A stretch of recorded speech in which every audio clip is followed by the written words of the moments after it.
The devil always uses condemnation.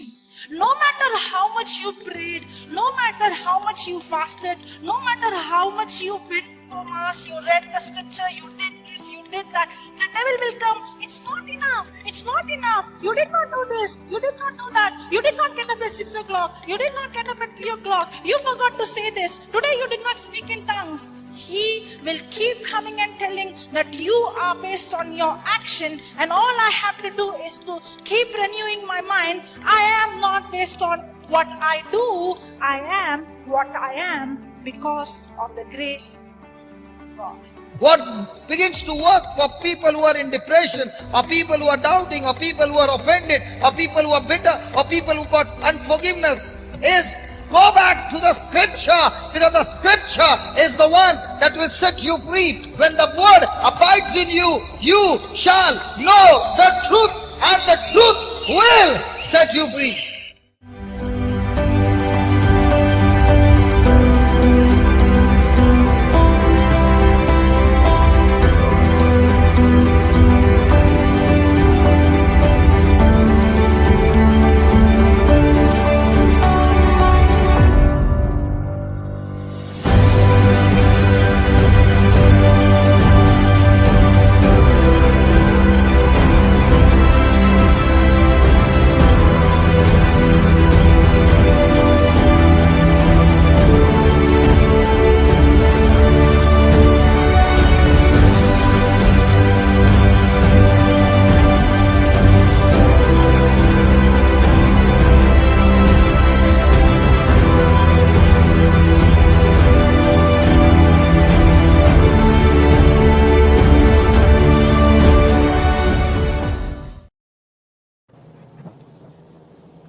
Praise God. Good morning, everybody. Praise morning. God. Praise God. Good Good morning. morning, Good morning. Good morning, faithful participants. Good morning. Participants. Thank you, Jesus. Praise God. Thank you, Jesus. Thank you, Hallelujah for Jesus. this new day. Let's go in tongues. Praise God. Thank you, Jesus. Dalayana malahkana dalayana. Shanayana manahana nayana maladagana nanayana mahalayana. Tabayana nahyana nayana manada kanam nalahana nayana yana manada. Tadayana mahalayana nana manayana dahilana nayana. Tadayana malahana kinam nana nayana malanayana nayana. Patadayana mahalana yana dalana nahilan malayana. Tadana malahana nayana malakanam nalanayana.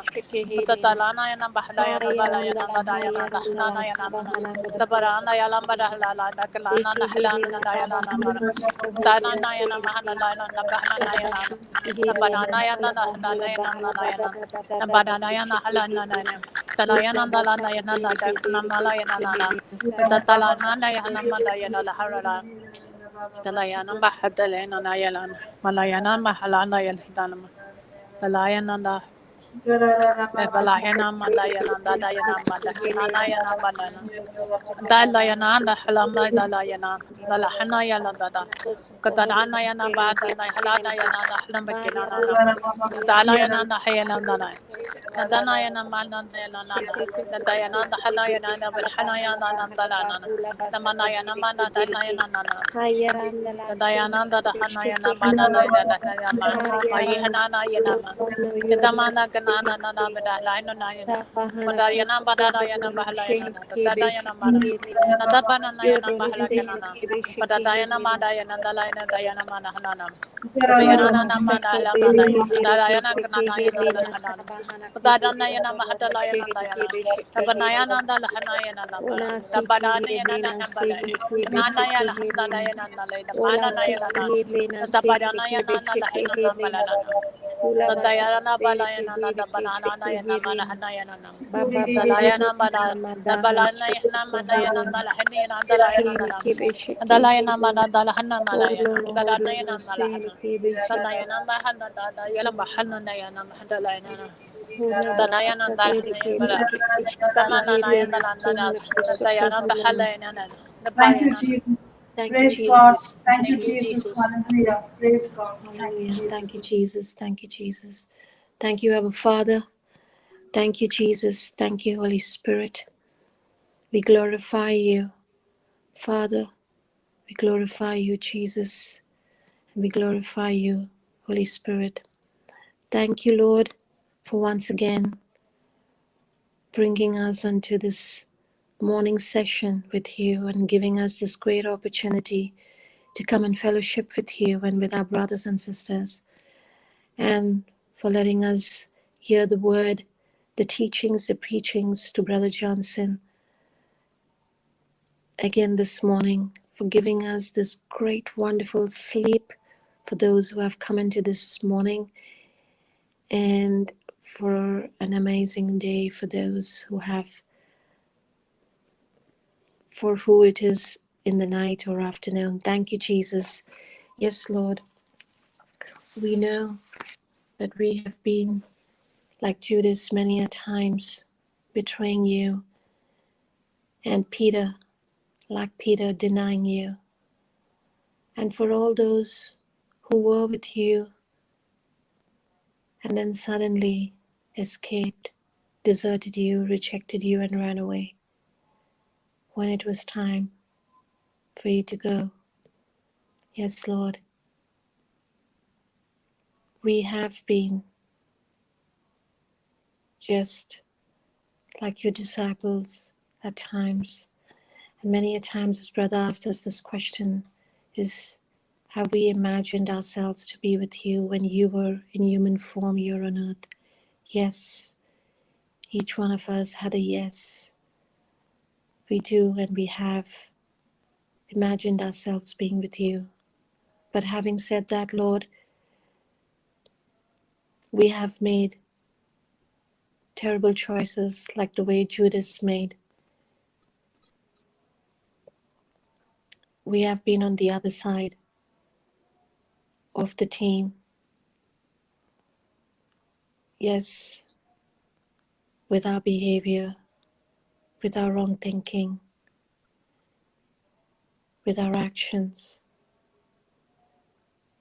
And you who came as our Savior, our Lord and Savior, only to just lead us out of the pit of hell. Thank you, Jesus. The question is, in whom are we looking for? And what are we looking for? Who are we glorifying? Yes, Lord, we repent, for we are directly or indirectly always following the worldly things many a times. And we are quite often boasting in ourselves rather than in your finished works on the cross.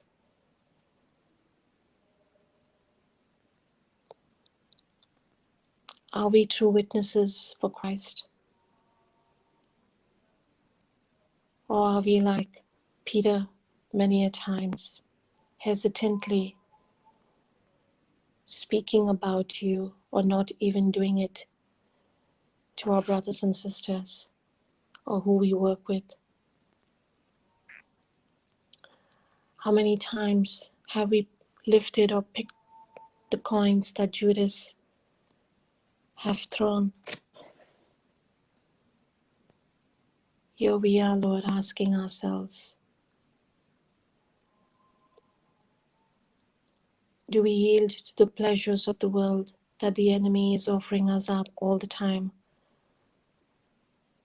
Are we giving up on our Master just for these few silver coins? Many a times we failed you, Lord. We surely have picked the coins.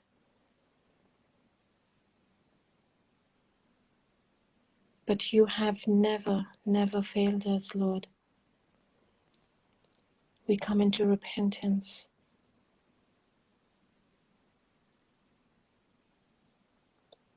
And we ask you for forgiveness. Yes, Lord Jesus, you who were buried, resurrected. And this is the life that we are living now. The outcome of what you did on the cross, the newness of life, the abundant life, the victorious life, this beautiful life. Thank you. Thank you, Abba Father. Thank you, Jesus. Thank you, Lord, for the past 1 month we've been getting these beautiful teachings and preparations through Brother Johnson. And now we can see that we have come so beautifully into this Holy Week, which has become so meaningful, which we can reckon so easily with now and understand for what you did for us, just to save us. Save us from hell. You canceled hell for us. You washed us so clean, whiter than snow, like as if we have never ever sinned. We thank you, Lord. We thank you, thank you. Thank you for handpicking us. Thank you for choosing us and bringing us into the knowledge of the truth. Even if some of us say, we wish we knew it earlier, but nevertheless we have arrived. We know it now. And we thank you and we praise you. We glorify you for who you are, an amazing and an awesome Father. Thank you, Jesus. And as now we are excited to go into the session to get more and more truths, treasures, and secrets, we give you all the glory and honor. We praise you with all of our hearts. Thank you, Jesus. Thank you, Father. Thank you, Jesus. And thank you, Holy Spirit. I make this prayer in your marvelous and mighty name. Amen and amen and amen. Praise God. Thank you, Jesus. Thank you, Jesus. Thank you, Jesus. Praise God. Thank you, Jesus. So, how was the preparation for yesterday? So beautiful, brother. Did the service mean anything? My gosh, it was Was it so different? meaningful. Very different. So beautiful. What about you, Marina? Yes, Papa. You mean What about the those who are church? participating on Facebook and YouTube? You're talking about the church service after the message that you gave us? What are Yeah. you? Yes, Papa. Yes, Papa. Every word was so meaningful because we were reflecting, at least I was reflecting on who am I looking for. Praise God. Praise God. What about the participants? Anybody would like to comment before we start? Participants, YouTube participants, Facebook participants, can you put your comments in the chat? Praise God. Thank you, Jesus. What about you, Christina? Can you share something? Praise God, brother. What was your experience?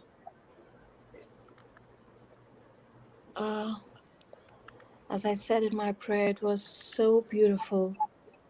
I could relate to everything that Jesus went onto the cross. And, as I said, that this whole 2 Corinthians 5:16 to 21, the way you taught us, you've been teaching us this entire month on the redemption, the substitution, our regeneration, this entire ministry of reconciliation.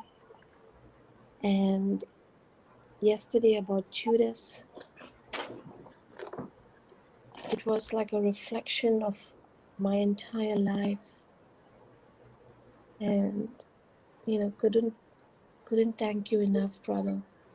But more than ever, know what our Lord went through. It was mostly not the physical pain, which was so brutal and so cruel, but it was that immense rejection that he went through, and how much he loves us, the love that Father has for us. Yeah, I was that's for thinking sure. of I was thinking of my 30 silver coins, Papa. Yeah, each How one. many times I took those 30 silver coins? And which are those areas I've taken those 30 silver coins? The devil offers them even today. Yes. Every moment he offers us. And only when you are vigilant and you are in love with Christ that you can say no to those temptations. Praise God. So let's go. Yeah, How was your Good Friday celebration, Papa? it was awesome. Praise God.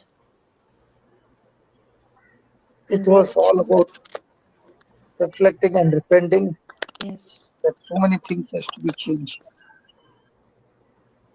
because we have the silver coins and we don't even know that we possess them. Praise God. Praise God. Praise God. Because many a times money starts talking to us, becoming materialistic starts talking to us. And when this happens, like Judas, we are willing to give up a master and get obedient to the spirit of mammon. And we don't even know that we are drifted away during that time.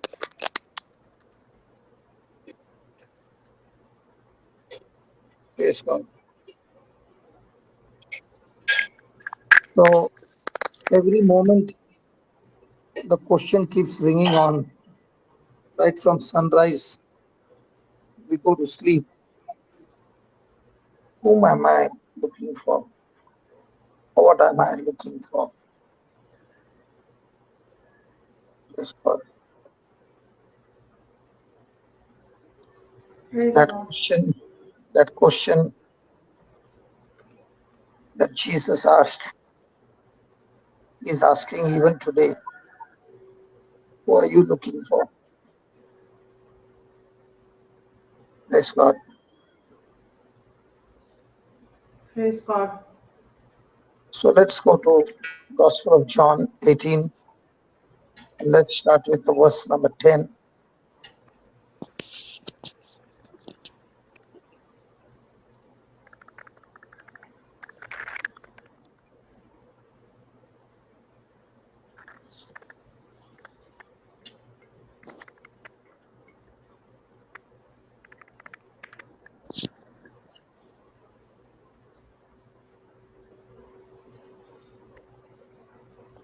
Praise God.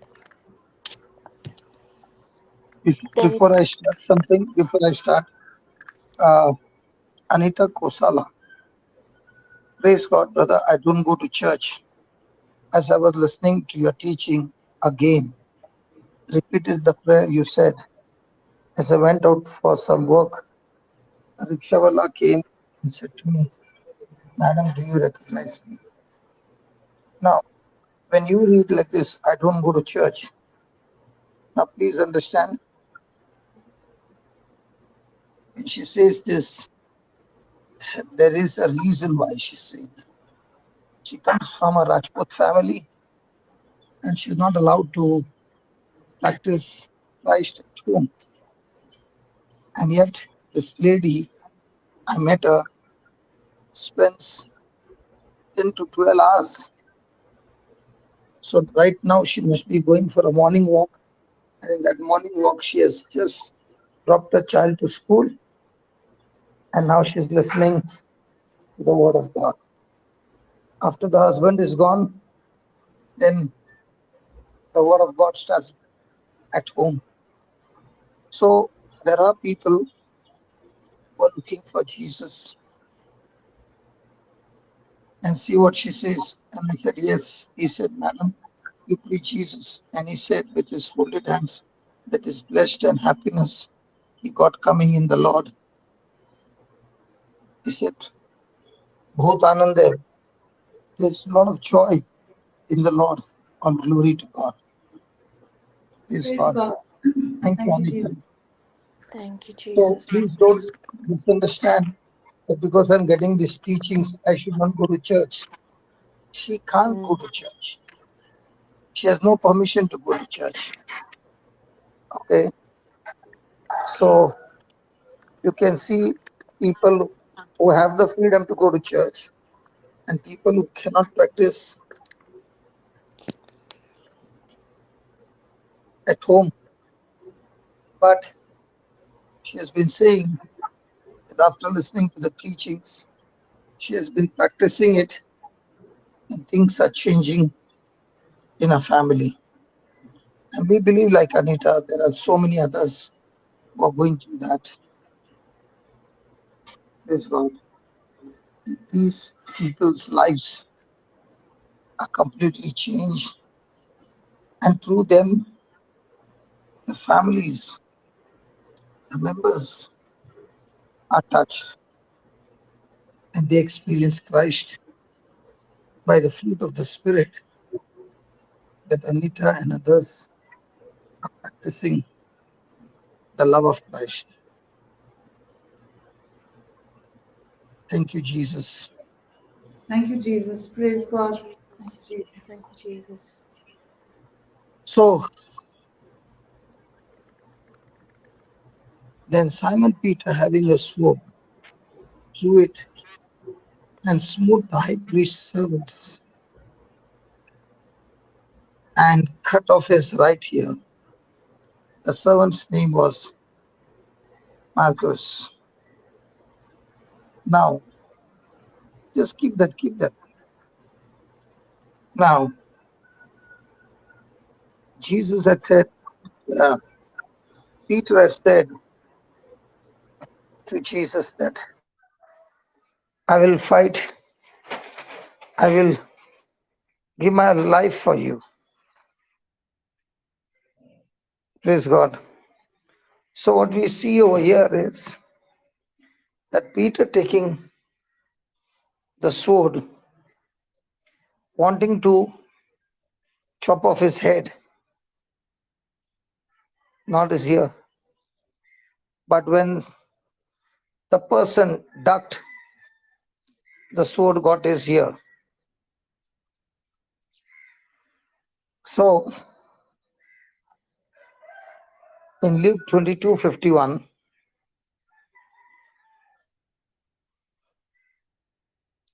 in Luke Shall I? 22:51, yeah, just put that.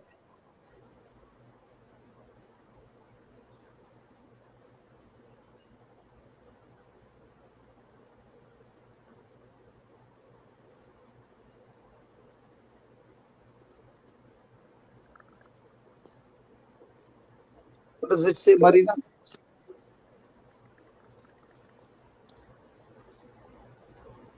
And Jesus answered and said, suffer you thus far.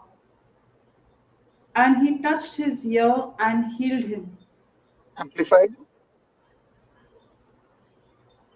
But Jesus said, permit them to go so far as to seize me. And he touched the little insignificant ear and healed him. So Praise here God. you see Jesus heals this man's ear by just a touch. My question is, when you are having the worst of the worst moment in your life, there's a band of people who have come, and a band is about 600 people. And these people have come to arrest and then put him to death. In a condition like this, do you want to heal somebody who has been coming against you? Hello? No, no, no, not at all, brother. You won't be thinking about that, Papa. And what do you see, Jesus? Even in the worst hour, Jesus is always thinking of others, always thinking of healing people. loving people, delivering people. Praise God. And it's so beautifully said in the Amplified, and he touched the little insignificant ear and healed him. So it was, Now, what is Jesus saying? No one can take his life. No one can touch him. If he uses his power, he can finish the 600 people by his word. What is he saying in the Amplified? Permit them to go so far as to seize me. So you find that Jesus is more than willing to hand himself over to the authorities, because through that he's able to bring salvation to the whole world. Now let's look at Peter. It is very, very interesting that Peter is facing 600 men armed, and Peter goes for his sword to fight against them. Peter has a spirit that he not only spoke that he would not never deny the Lord, and his actions, he proves that he was ready to face 600 soldiers, but he was ready to fight against these soldiers. Now, when Peter would fight against the 600 soldiers, there were two things. Either he would die, or the soldiers would captivate him, and there was imprisonment. Now, Peter wanted to stand with Jesus, as he had said, but he was not prepared spiritually.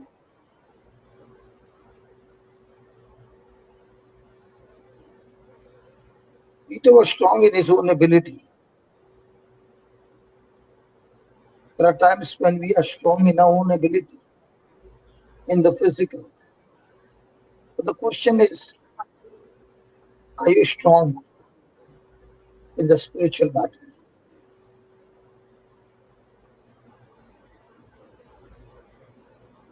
Here we can see Peter has no fear against 600 soldiers, that is ready to go to fight to death. Now tell me, how many of us looking at 600 soldiers armed to take out a sword and go for a fight? Come on. no, not Huh? possible. Looking at 600 and just one. So was Peter a coward? No, he wasn't. Come on, I want the participants also to participate, because let the truth be revealed, and let this truth help us in times of our worst time, or to overcome situations. So I'm asking you, looking at Peter's action, does it look like he was a coward?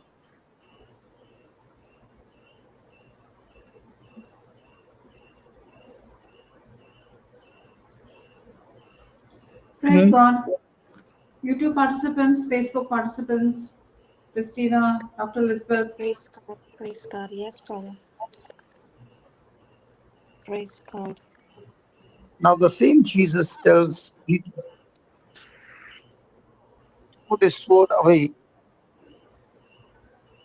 and he's saying, I'm not going to resist them with your physical power, Now, Peter is strong in his physical ability. But when Jesus tells him to put away his sword, he's gone into confusion.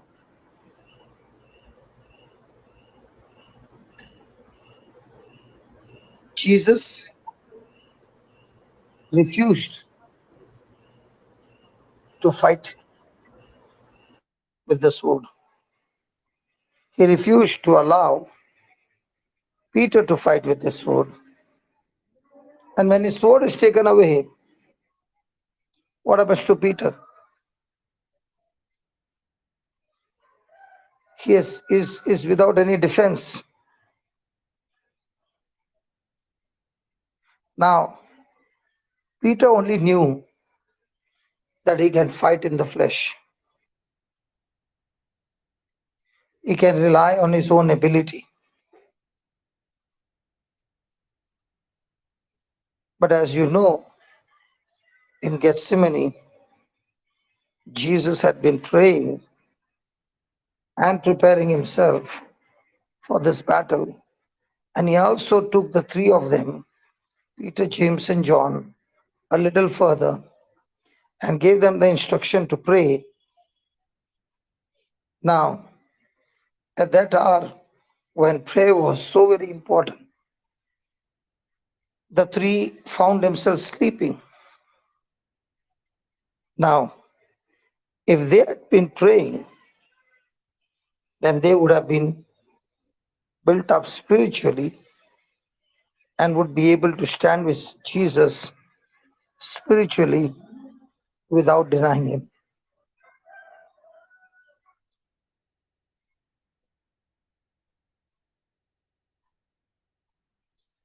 In our life, when we rely on our own flesh, on our own ability, on physical things, we look to be strong. But our fight is not with flesh and blood. Our fight is not physical, our fight is spiritual. And you find over here, when Jesus is teaching Peter not to fight the battle physically, but spiritually, Peter is totally in confusion.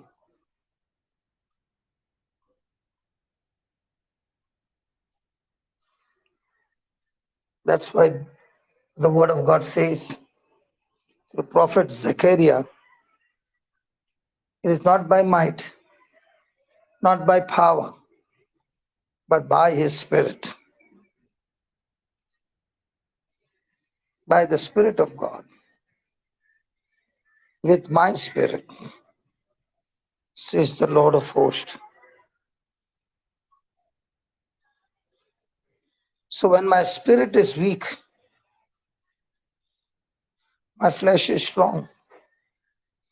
And when my flesh is strong, my flesh knows to fight in the physical realm, not in the spiritual realm. But when my spirit is strong, I don't fight in the flesh, I fight in the spirit. And that's what you see Jesus fighting in the spirit with extreme love, extreme mercy, extreme forgiveness, and zero hate against them.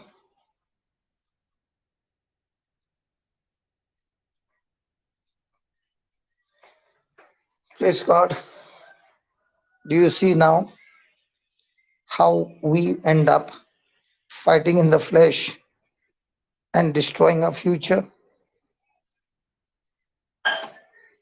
Excellent example of Peter is not a coward. He is ready to face death with a sword in his hand. But if he has to fight the same battle without a sword, he is in confusion. And Jesus is teaching us this morning, when we rely on our own ability, we open doors for Satan to deceive us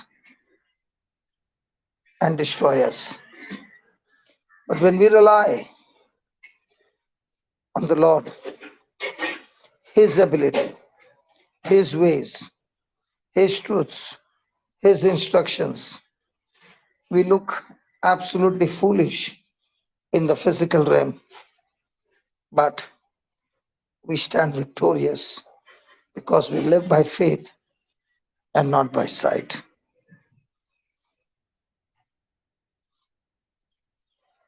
And it takes preparation, because right from childhood, right from school, in the family, in this society, we have been trained. We have been taught, practiced, trained to rely on ourselves, but we have to learn now how to be strong in the Lord and in the power of His might. That's Ephesians 6:10. What that Ephesians 6:10?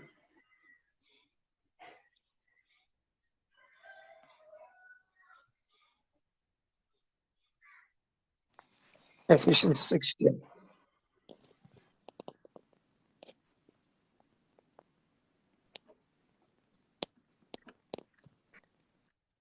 Yeah, read. Finally, my brethren, be strong in the Lord and in the power of his might. And AMPC. In conclusion, be strong in the Lord, be empowered through your union with him. Draw your strength from him, the strength which his boundless might provides. Look at what Sajiv is saying. Peter took out the sword even though Jesus was available. Same with us today.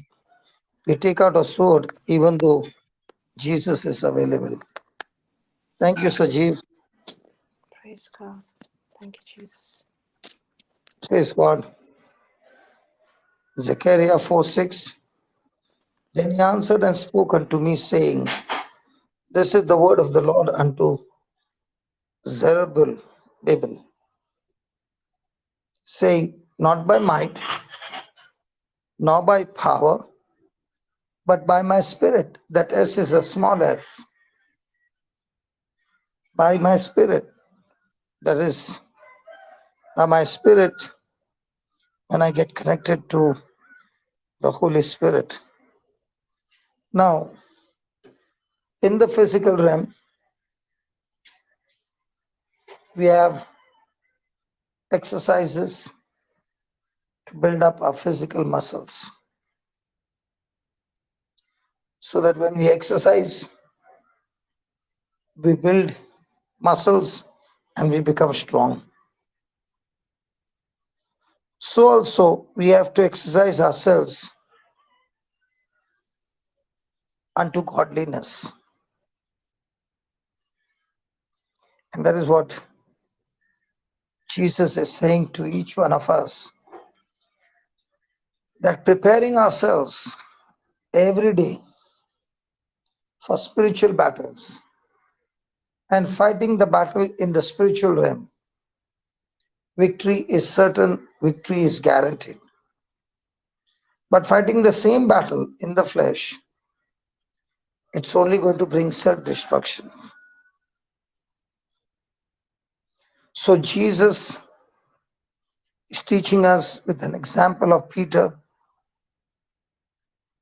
Fighting in the flesh, Peter is extremely strong. Fighting in the spirit is completely confused.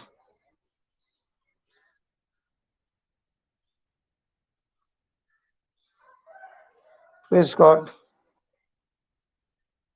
Praise God. Thank you, Jesus.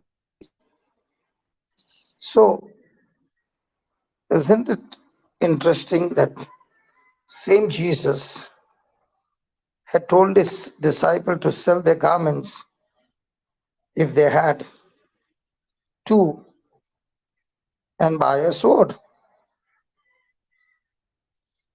That is in Luke 22, Luke 22, 36.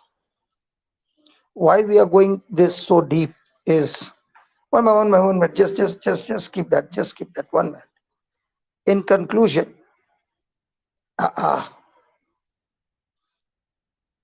sorry, Baba. Just go to the 10th verse.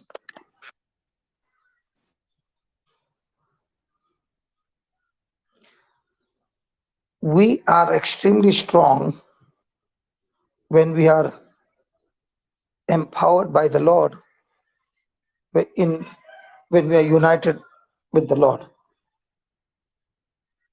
So our strength has to be drawn spiritually or physically. There's a physical strength and there's a spiritual strength. And spiritual strength is empowered by Christ who dwells in us. And this spiritual strength has no limitation. So if every day, just as we exercise for our body, when a person exercises daily, practices, recaps the instructions, and is ready when the pressure comes, no longer to move physically, but to move spiritually, the result is supernatural. We all who are born again have the system in us, the faith system which has been installed in us the day we got born again, that we can draw strength from Christ who dwells inside of us. Now look at that Luke 22:36. Jesus himself telling the disciples to sell their garments and to buy sword. 22:36.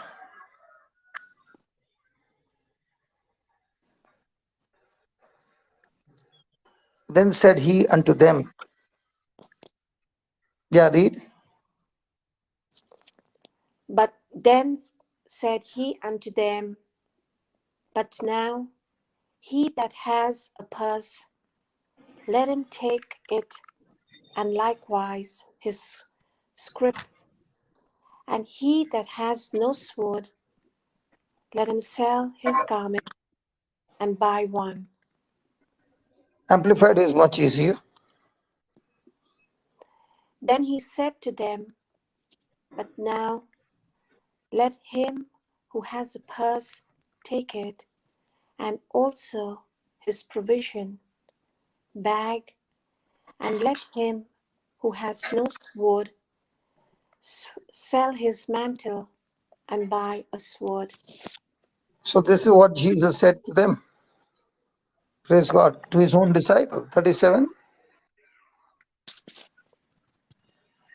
Praise God. For I say unto you that this that is written must yet be accomplished in me. And he was reckoned among the transgressors, for the things concerning me have an end. Then 38. And they said, Lord, behold, here are two swords. And he said unto them, It is enough. Now, was Jesus telling them to carry the swords for a battle? Or was he saying,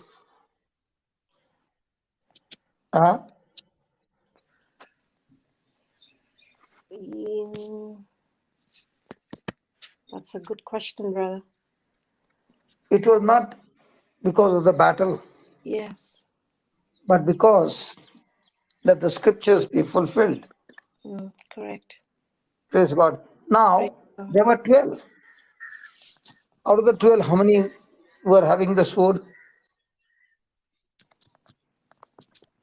3. See there in 38 verse, Yeah. there were 12 apostles, right? Disciples. 2 of them. One has gone. Yeah. Judas is left. So out of the 11, how many had sword? 2. 2. Yes. Two had. 2 of them. And Peter was 1. Yes. So Peter used his sword to cut off the soldier's ear. So what does this mean? This means when Jesus said to sell off your garment and buy a sword, what do you think Peter would have done?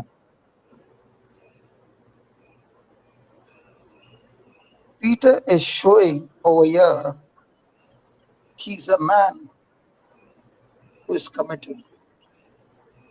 He's showing us over here that Peter's love and Peter's commitment to Jesus was so deep that he came back with a sword. And now, with this kind of commitment, when the time came, he misunderstood Jesus and he took off his sword to fight the battle. And this battle with 2 swords would certainly mean everybody either dead or in prison. Praise God. Praise God. So, what do you think about Peter denying? Can you see Peter's commitment, Peter's love?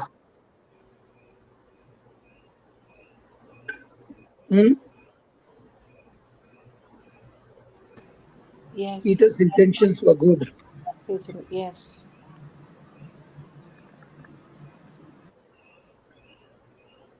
Peter's intention was good. Good. Was good. So, was Peter fighting for Christ? Yes. Yes. Yes. Yes. Yes. Please look at that question again.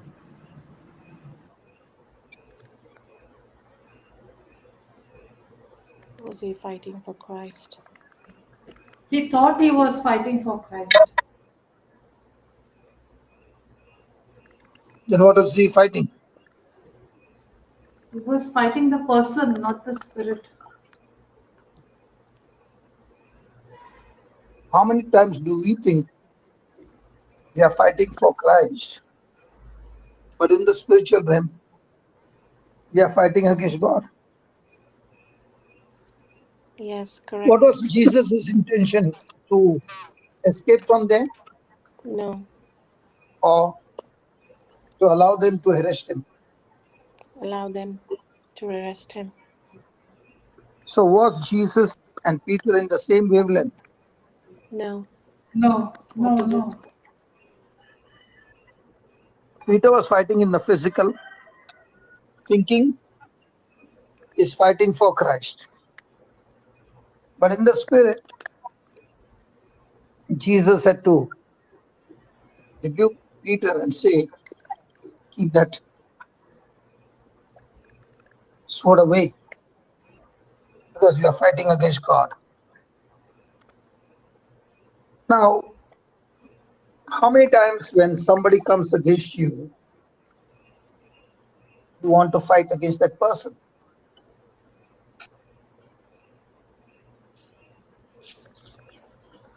Many times. So are you fighting for Christ? No.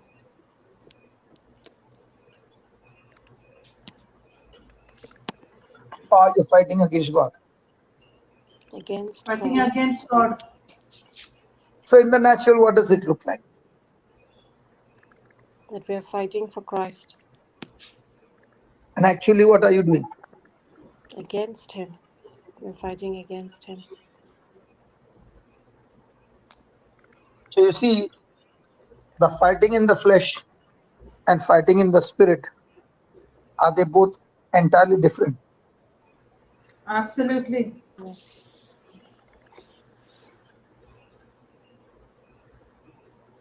All these years, what did we think about Peter? A coward? A chicken? Yes. Was Peter's intention good? Yes. Very good. But Yes. because he did not know about the spirit realm, Mm. he ended up on the wrong side. Mm. But what about his heart condition? Very good. Very good. Praise God. Praise God. So we need to recognize that when people come against us, we don't fight in the flesh. Because fighting in the flesh will not accomplish the righteousness of God. Fighting in the spirit will surely. Can I ask you, when Jesus said, love your enemies, did he say that? Yes. Did he say how to love? Yes. How? When you are slapped Sure. on one cheek, turn the other one. So Give them the have people been slapping you with words? yes. Yes. Do you give the other cheek?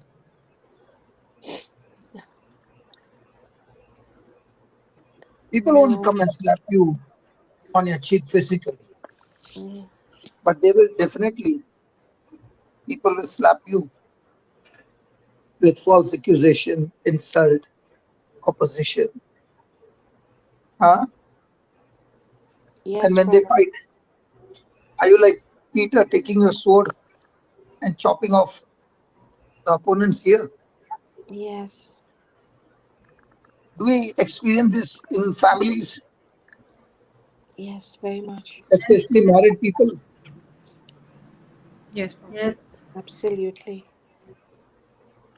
So taking the sword, that is our tongue, and using the tongue against that person, will you be ever able to accomplish the true righteousness of God that God has given you as a gift? No. So somebody will say, if you mean to say, I should not defend myself. The question is, when did you become a defender? When you are saying Psalm 91, you are saying, He is my defender. So actually, who is your defender? You or the Lord? The Lord. So how many times do we find ourselves in the place of Peter, that you know with your ability, you can face them all and show them and teach them a good lesson. At the same time, the Lord says, that sword inside.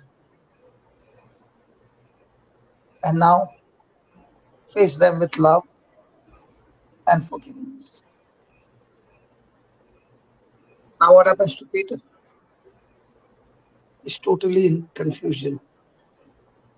He has absolutely, even though 3 years of training, is absolutely confused. With the sword, he is ready to die for Jesus. Without the sword, he's become an entirely different person.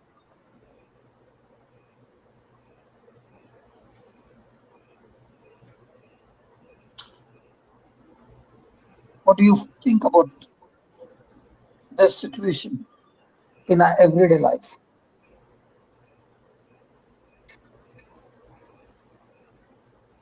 Am I asking too many questions?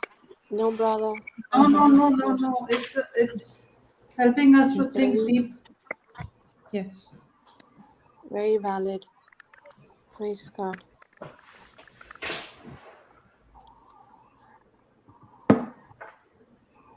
Very true, brother.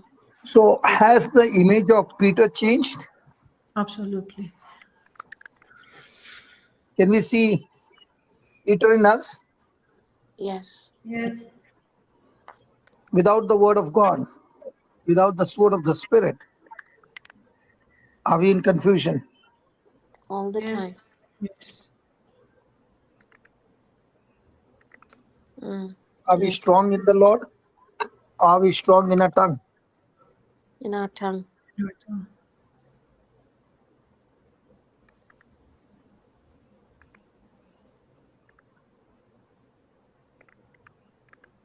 Absolutely. Please read this. It's freedom of choice, what we choose when we have multiple choices. Peter thought he can protect Jesus with a sword. Same way we try to defend Jesus with our sword every day.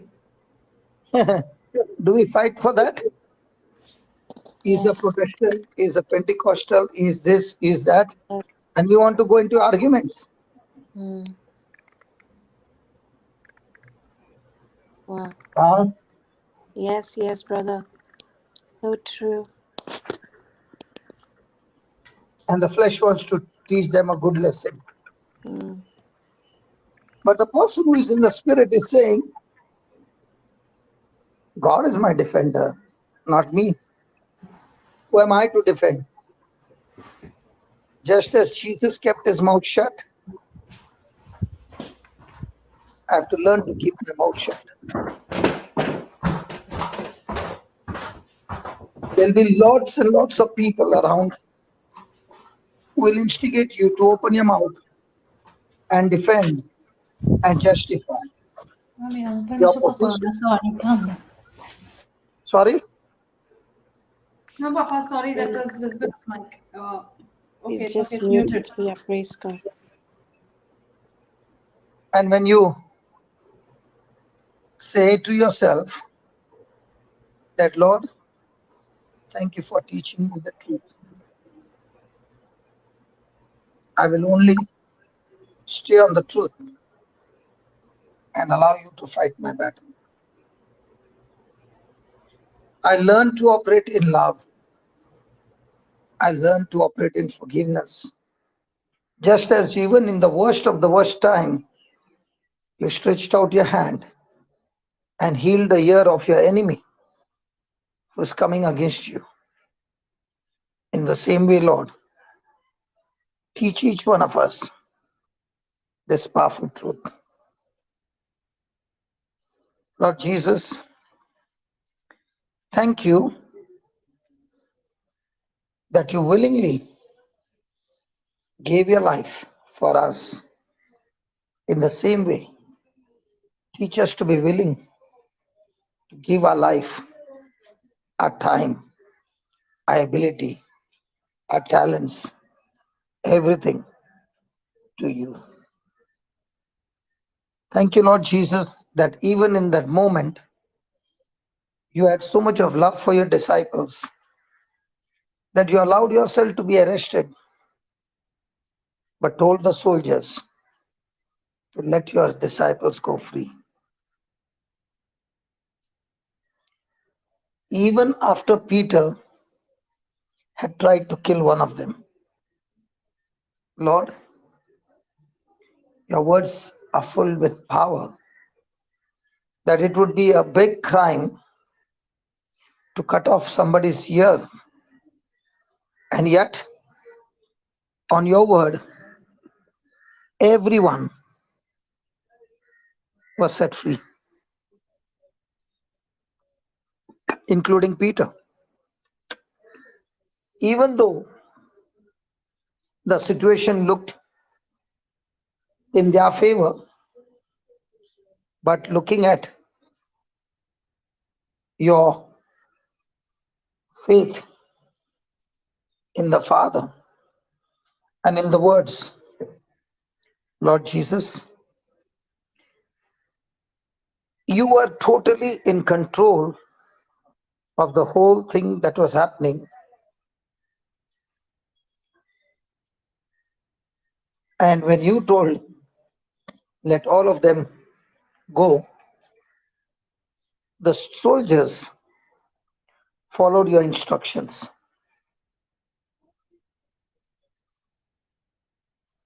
Thank you for teaching us the faith. You are fearless. You are fixed on carrying your Father's will.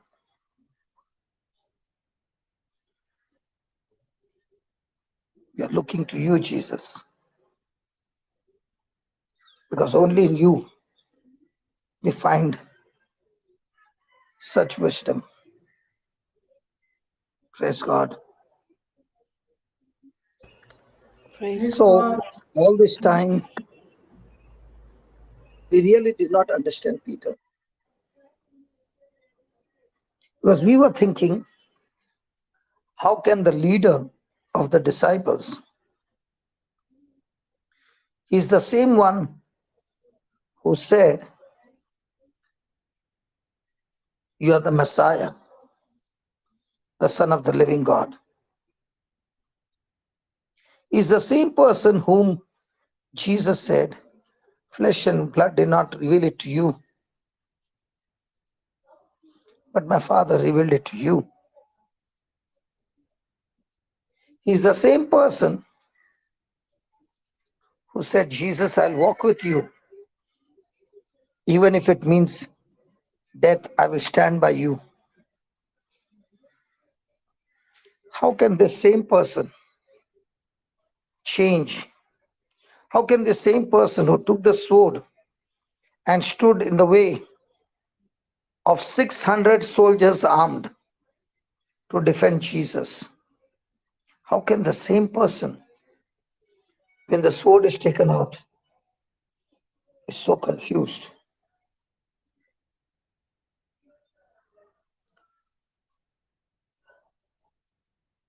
The same it is with us. When we no longer walk in the Spirit, the power, the might that is in the Lord, it is we who have switched it off. And now we are powerless. So every day Jesus is saying to us, build up your spiritual muscles. Prepare yourself. Take my instructions. Rely on my instructions, because when you rely on my instructions, the world will call you foolish. Because the world operates on Satan's instruction. And the broad gate is full of people following the world instruction. The narrow gate is the one who follows Jesus' instruction.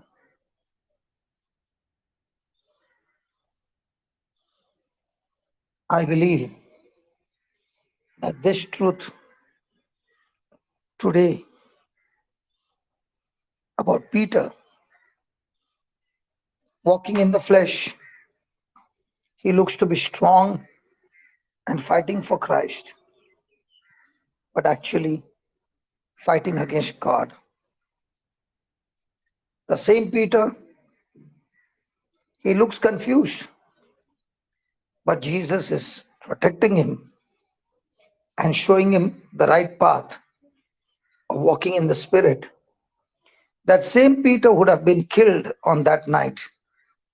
And that same Peter, on the day of Pentecost, having understood the truth, is seeing the glory of God, where 3,000 soldiers, 3,000 people have got changed, transferred, translated from the kingdom of darkness into the kingdom of light. My friend, even though we have made mistakes, God loves us. His love for us never diminishes, even though we made mistakes.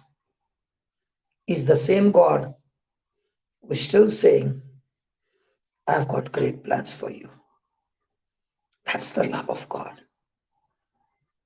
That's the love of God that is saying, your game is not over. Truly speaking, your game has just started, because now you will understand no more to walk in the flesh, but walk in the Spirit. Walking in the flesh with all reasoning, Peter is absolutely right. Walking in the Spirit is absolutely wrong. And that same Peter, after he realizes on the day of Pentecost, is no more the same Peter. He's changed forever. The same anointing is flowing right now in our midst. If you have been walking in the flesh, the Lord is opening your spiritual eyes, your spiritual senses, and telling you, put off that sword of attacking others. No, you don't defend yourself. I'm your defender. Follow my instructions of walking in agape love, agape forgiveness, looking with your eyes of compassion, and praying for those who come against you. Thank you, Jesus. Praise you, Jesus. I want you to discuss about what we learned just now before we go any further. Come on, Alice, you can put some comments, everybody, in the YouTube. Praise God.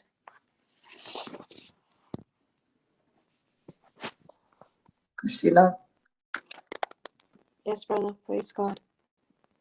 Thank you, CJ, Jesus. Thank you, Jesus. what have we learned now?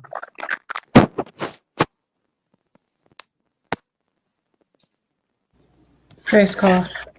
Praise God. Thank you, Jesus. I hear today how you taught us, Papa, yesterday that we sell Jesus with those coins, but today is the continuation, and you're telling us that when I was fighting to defend Jesus, but I went into strife, thinking I was right, I was actually fighting on the wrong side and using the wrong sword as well. I understood today why is that you always say that you win the battle when you don't defend yourself, because then it's the Lord who is the one who is going to defend your battles. I know you've been teaching this for a really long time, but it's even more clear with Peter's example today. How is it that sometimes we rely so much in the strength that we have on the physical, that when we are lost, when we're lost because we're relying on that strength, then we completely get disconnected from the Lord. And that's when we find ourselves on the pit. That's why most of ourselves have come back and say, I used to be lost and the Lord gave me another opportunity. But that loss was when I was actually fighting against the Lord himself, when I was relying on my strength, when I relied like a Pharisee that I knew better than others, when I went into pride. And I thought I was defending God. But now I can see how I was fighting on the wrong side. I thought I was right because the other ones were talking evil words, but I can see how I joined the same group, but not being Jesus and staying quiet and letting the Lord fight my battles. That's what I understood.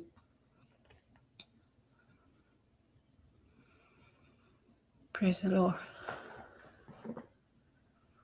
What about you, CJ?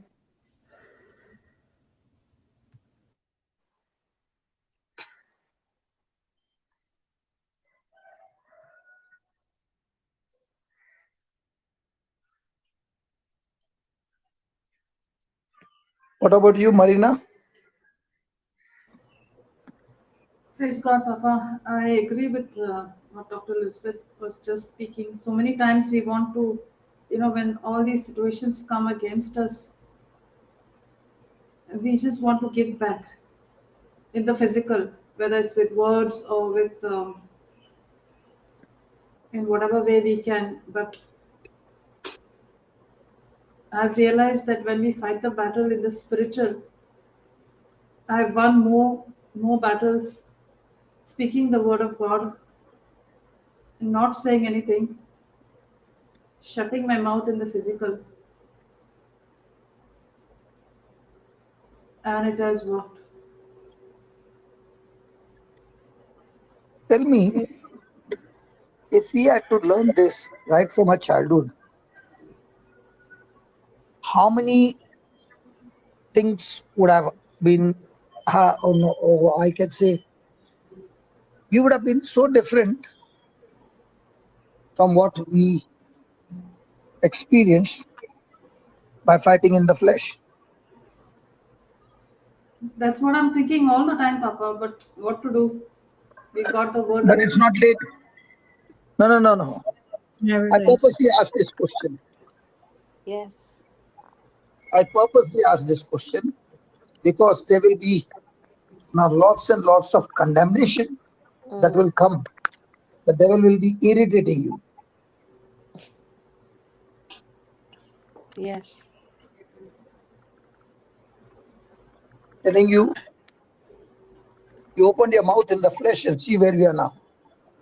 Hold on. Where was Peter? Yes.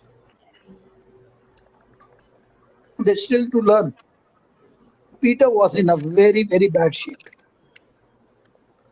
Did Jesus leave him? No. Hello. No. No, No, no, no, not at no. all. You got to remember that. Otherwise, the devil will beat you with your old bad memories.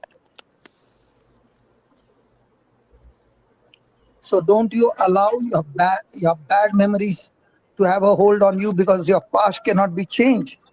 But looking at your past and planting good seeds now, you can change your future forever. Amen. Praise Amen. God. Amen. Amen. Because this teaching, the devil can use it against you and keep on condemning you for all that you have gone through in your life. But Correct. Yes.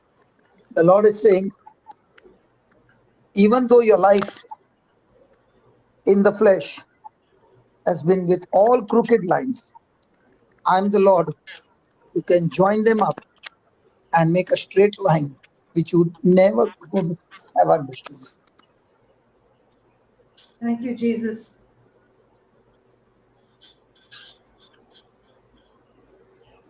Thank you, Jesus. Okay? Yes.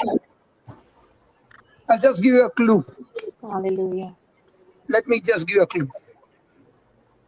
From the time you began to realize your mistake, there was repentance.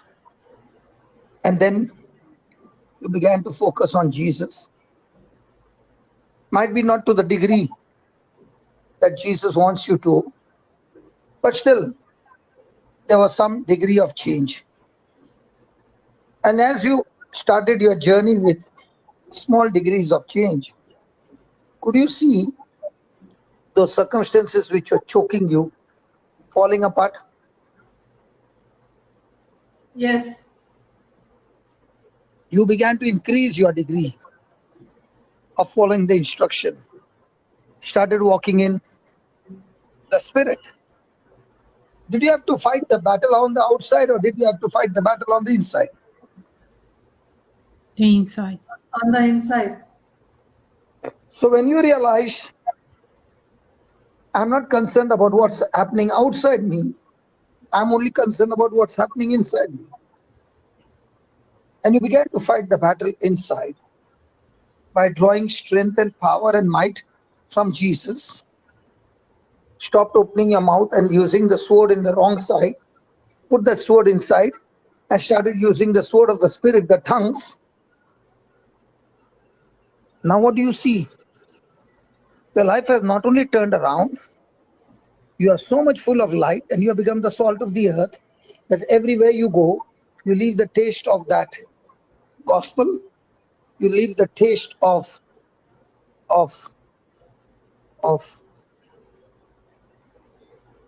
the light and the salt. And now you can see that even though the devil beat you in the past, now you are saying, I'll show you what I'll do with your own testimony of failure. Now you are standing there and saying, look, even in this failure, everybody would have left me, and many did leave me, but my God never left me nor forsake me. He still got a plan of resurrection.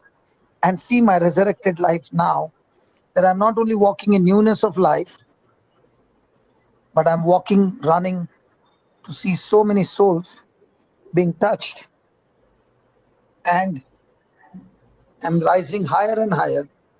And now I go to gym every day in the morning. Really? With gym? Gym with Jesus. Learning spiritual things. Practicing spiritual things. Training spiritual things. So that I'm well equipped on the day of battle. Amen. Praise God. Thank you, Jesus. Wonderful. So from today, we will look at Peter from a different line. He was committed. He was fearless. He was strong, but he was strong in the flesh. And now Peter had to learn to stop being strong in the flesh and get strong in the Spirit, in Jesus.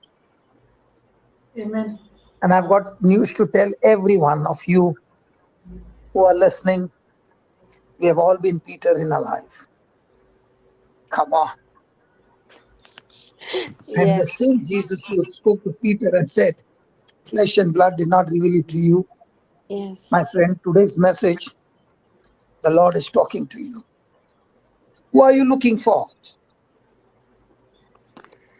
If you're looking for me, then put off that sword and stand boldly and strongly in me. And I will show you what your eyes have not seen, what your ears have not heard, what has not even entered your heart. I have prepared for you. And not only on this earth, but even after you die, with your soul and spirit, with me forever. Come on, my friend. Stand strong in the Lord. Take up that stand today. I will not use my sword of the flesh, but I will use the sword of the Spirit. Come on, devil. Thank you for putting some troubles in my life. I need some good exercise. And now that I know the truth, I've been Peter before Jesus' death, before the Pentecost. I've been Peter before Pentecost. But I'm not going to be the Peter before Pentecost. I'm going to be the Peter after Pentecost. And that's what Jesus said to Peter. Listen, Peter, the revelation that you got from my Father, that revelation that you got, when you go and share it with others, that same revelation, I'll build my church. And that is why when we stand strong in the Lord, growing in the Spirit, and showing people the difference in the flesh and in the Spirit, and how your life was in the flesh and how your life is in the Spirit, and you go and reveal it to others with your testimony, with what the Lord has done, my God, there will be hearts that will be pricked, and hearts will say, tell me, what should I do now? I made blunders in my life. Listen, if you have made blunders in your life, and you know you can do nothing, you are the best candidate in the kingdom of God, because you leave everything of your flesh behind and say, here I am, Lord, totally empty, totally dependent on you, and see what the Lord can do. The same thing happened in my life, my dear. I made a lot of mistakes. No way, no chance. Hopeless case. And in that hopelessness, I said, God, I messed it up. Can I get one chance? I asked for him one chance, but he has been giving chance after chance. But he showed me the difference of living in the flesh and living in the Spirit. And by living in the Spirit, remember, your top priority in life, every moment, your top priority is, I walk in the love of God, to share the love of God to everybody. Whether they are my enemies, whether they hate me, whether they do good to me, whoever it is, I choose to forgive. I choose to love. I no longer live by my emotions, but I want to live by the truth. Come on. Come on, my friend. Thank you, Jesus. Thank you, Jesus. Thank you, Father. Thank you, Jesus. Thank you, Yeah? Jesus. Thank you, Jesus. Thank you, Jesus. Thank you, Jesus. Just take CJ for 5 minutes. I know she has got something in her mind. Come on, CJ, come to the panel and share. It will help everybody. Just a Thank you. minute. In the meantime, Papa, just display all the comments. I will just get her. Yeah.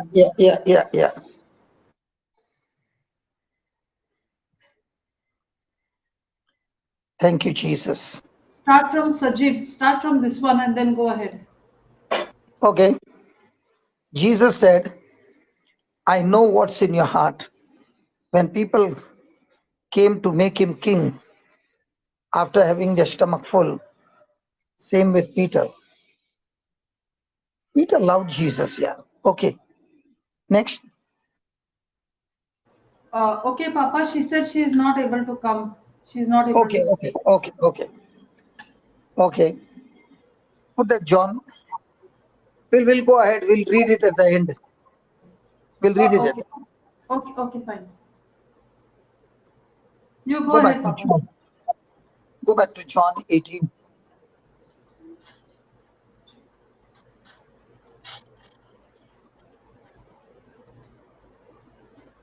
Jesus is arrested.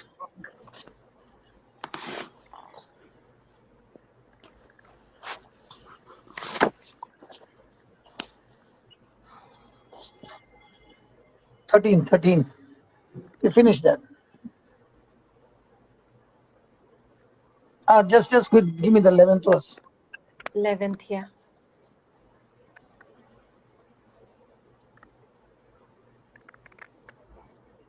Then said Jesus unto Peter, Put up thy sword into the sheath. The cup which my Father has given me, shall I not drink it? So has the Father given us some cup? Yes. Yes. Is the cup of sickness? No. What kind of cup has God given us?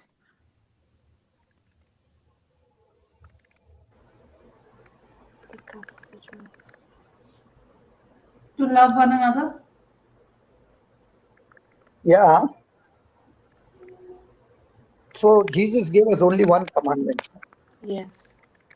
the commandment of love and forgiveness. How many times it happens in our life? Every day. The enemy uses somebody, some situation, something to happen wrong, and how quickly we get flared up because of somebody's mistakes.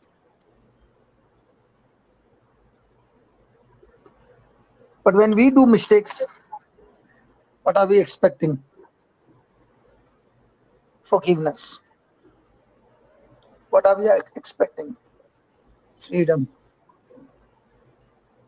So what are we supposed to do now? Are we supposed to say, Lord, from now on, I'm also going to imitate Jesus to live the gospel truth? I have to die and be dead all the time.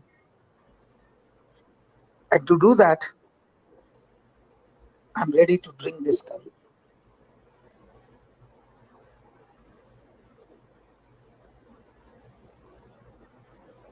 Praise God. Praise God. Thank you, Jesus. Thank you, Thank you, Jesus. Jesus. So let us make this commitment, because today is the burial, isn't it? Yes, Yes. yes. Yesterday was Jesus' death, today the burial. So Yes. let all of the flesh, which according to the scripture is buried in Christ and with Christ, that tomorrow when Jesus is raised up, we too are raised up in the newness of life, with the fullness of love that has been poured into our heart by the Holy Spirit. So let us use every opportunity that comes by being vigilant, by training ourselves, training our mind, talking to our mind again and again and again and again and again throughout the day, that I walk in love. I practice the same love that God has given me. I practice the same forgiveness that God has given me. Lord, I'm standing on your faith.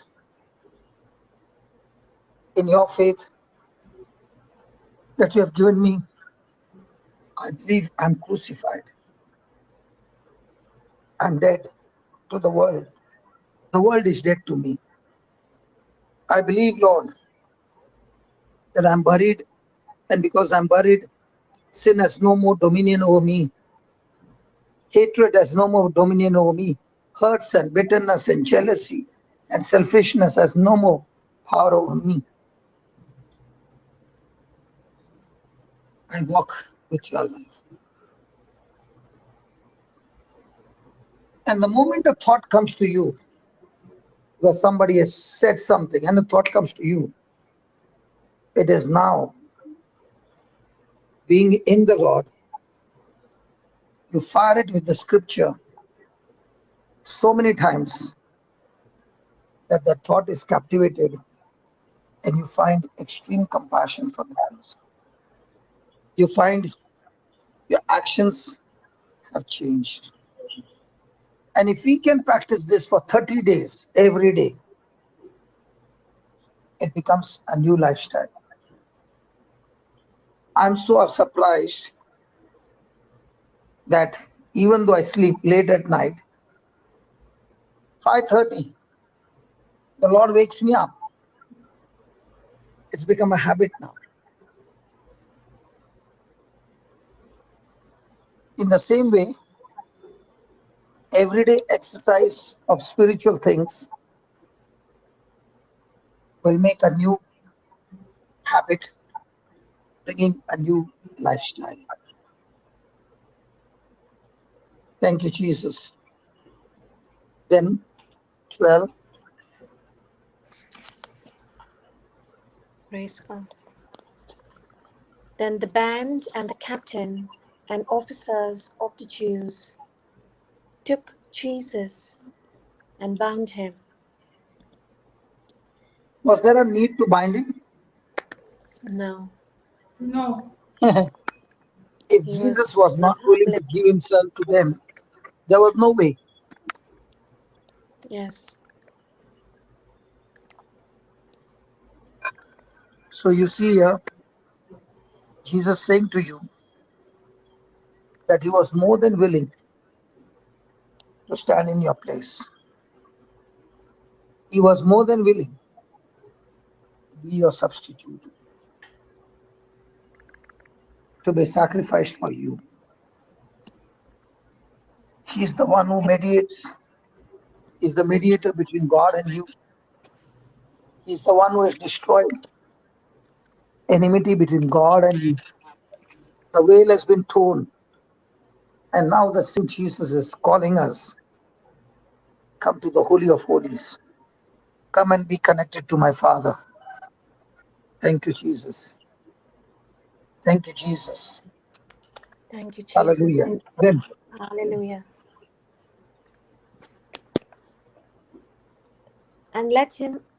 And led him away to Annas first, for he was father-in-law to Caiaphas, which was the high priest that same year. then, Now Caiaphas was he which gave counsel to the Jews that it was expedient that one man should die for the people. praise God. Praise God. We'll take this tomorrow, our Caiaphas, okay? Let's go ahead. And Let's Simon study about Peter, Simon Peter. Let's not change. That's why. yes, Let's stick to Simon Peter. Okay, 50. and Simon Peter followed Jesus, and so did another disciple. That disciple was known unto the high priest, and went in with Jesus into the palace of the high priest. Praise God. Praise God. Now, he's talking about John the disciple. He was known to the high priest. Thank you, Jesus. And because he was known by the high priest, he was allowed to enter with Jesus inside the palace. But when Peter could not enter in, John also brought in Peter. Why did they go there? To witness what was happening.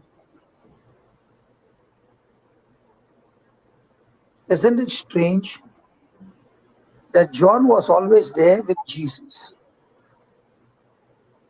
without any harm?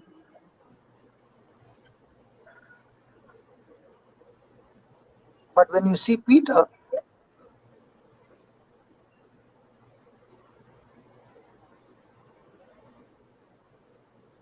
why did Peter get into trouble?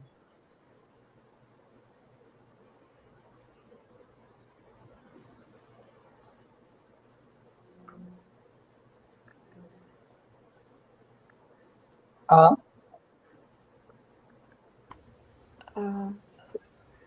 Because he was an angry man He and always operated on his feelings. on his emotions, okay. Was he a man of boasting? boasting. Hello? He was very impulsive. Okay, but was he always boasting? Yeah, Boasting. possibly. He was boasting that Possibly, yes. he would be standing with Jesus, even if everybody ran away, he would be there. But what about the disciple, John? Jesus knew that John loved him, and Yes. John knew that he loved Jesus. Was he proclaiming to anybody? No. He was confident of that love. His love with Jesus was so determined that he did not even have to say. But you can see him everywhere with Jesus. Even at the foot of the cross, Yes. he's there. So Peter,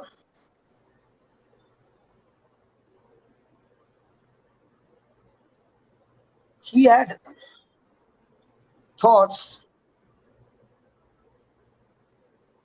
which were not aligning. And therefore, many times he kept making mistakes.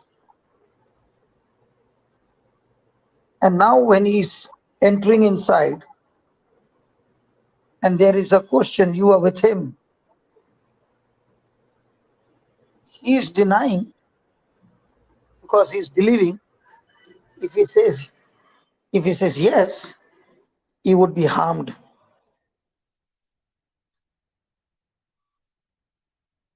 And he was afraid of something might happen to him.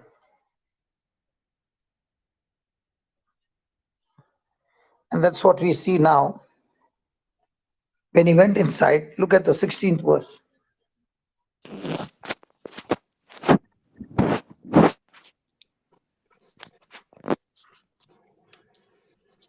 But Peter stood at the door without. Then went out that other disciple, which was known unto the high priest, and spoke unto her that kept the door, and brought in Peter. Then Then says the damsel that kept the door unto Peter, Art not thou also one of this man's disciples? He says, I am not. isn't it strange that you find the same Peter Mm, willing to fight against the whole band, that is about 600 soldiers, but here he is afraid of a young girl. yes, Peter in the flesh with the sword in his hand is ready to be put to death, but fighting with the sword. But now you find Peter completely confused. He is willing to fight to the death with natural weapons. But here you see he does not know how to use spiritual weapons.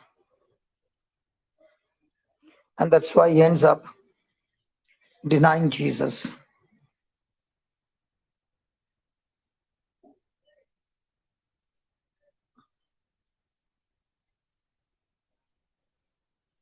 Now, we also find another truth, that Peter was keeping company with the very ones who had come to arrest Jesus.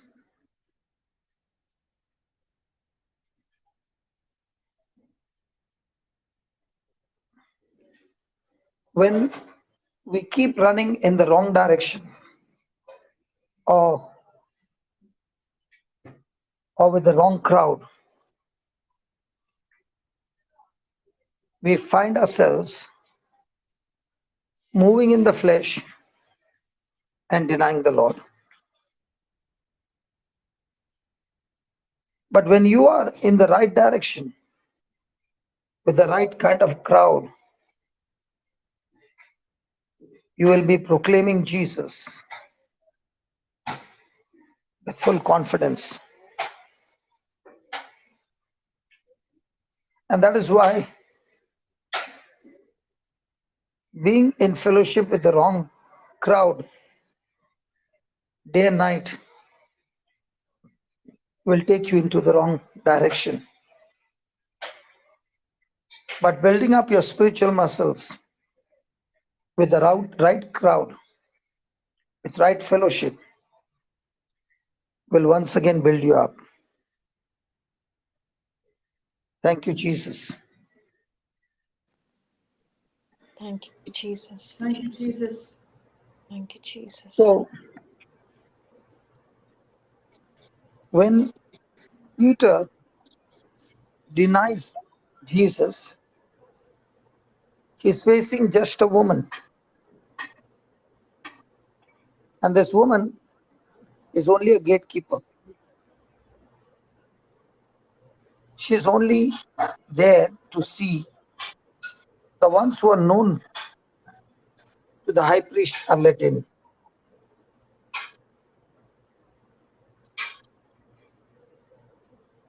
She is not with the soldiers or with the temple police. She's just a gatekeeper. And yet, to her, Peter denies knowing Jesus.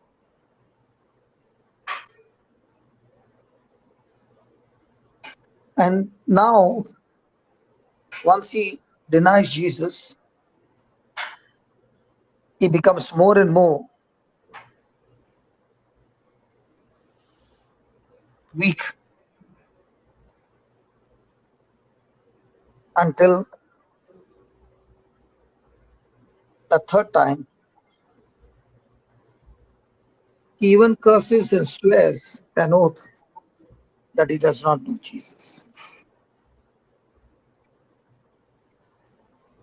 How can someone so strong suddenly become so weak?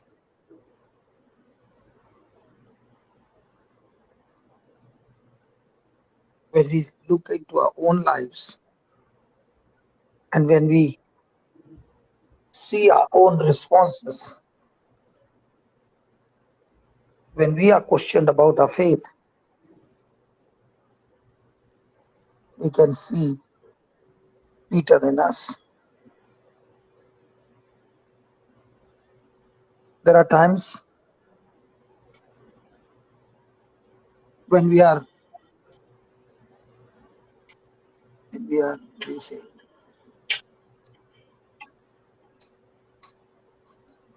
We feel ourselves weak to admit that we are Christians, followers of Jesus.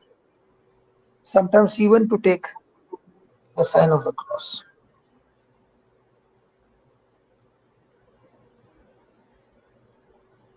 Might be in the office, might be in a public place. We have been afraid of what others might think of us.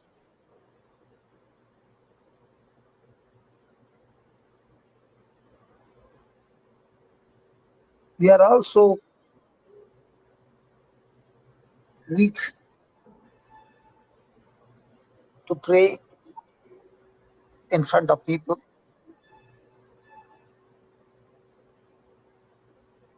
We are sometimes weak even to tell people that you read your Bible.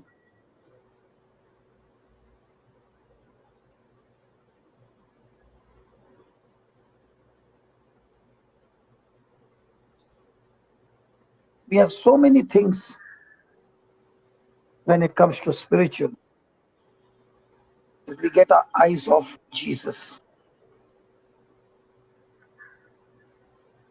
Many a times we get our eyes off Jesus because we believe that there is a possibility of opposition,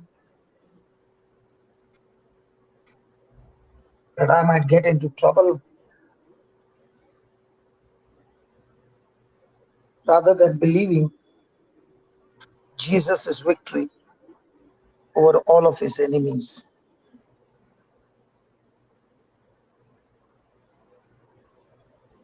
We all go through this Peter experience in our life. We all promise great things for God,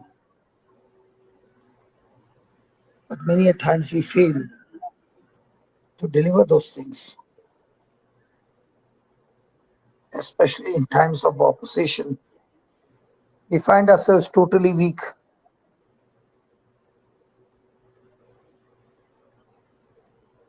And when you face such kind of things,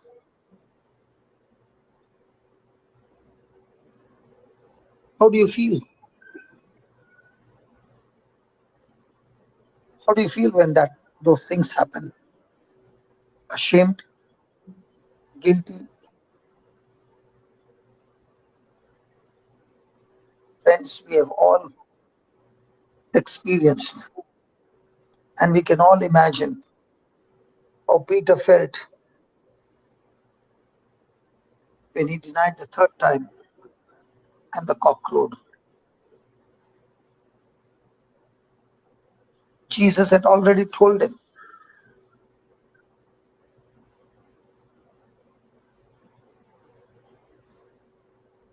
and when we experience the same, we have tears streaming down our cheek.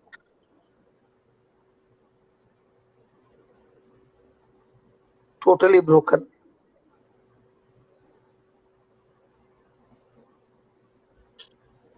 The question is, when we face like this, where do I go? Where do I go after I failed completely? That I was relying on my faith, and now everything is broken.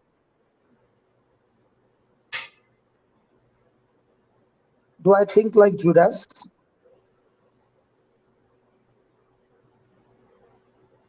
Who went and committed suicide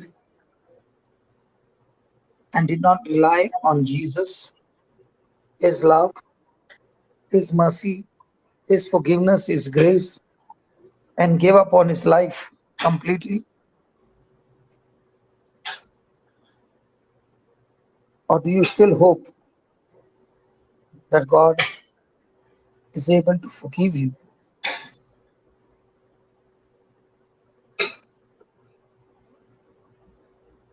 Peter goes away with tears, but he does not stay away.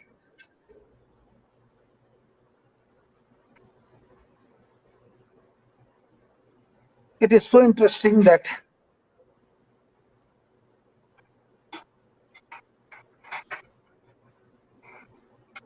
Jesus had asked Peter whether he wanted to leave him.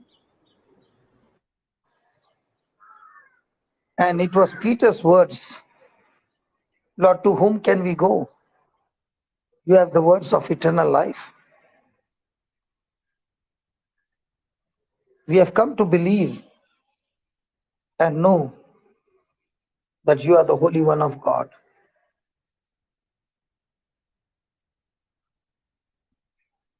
In chapter 6, verse 69, chapter 6,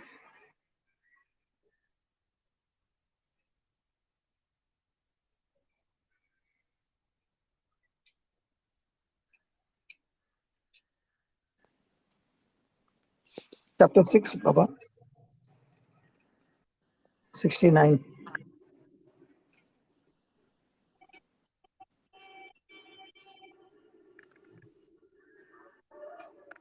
Start with 68.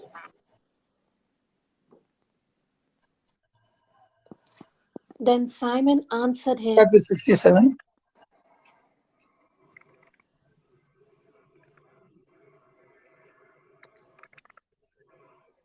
Then said Jesus unto the 12, Will you also go away? Amplified. 67 amplified. Jesus said to the 12, will you also go away? And do you too desire to leave me?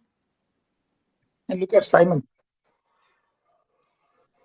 Then Simon Peter answered, Lord, to whom shall we go?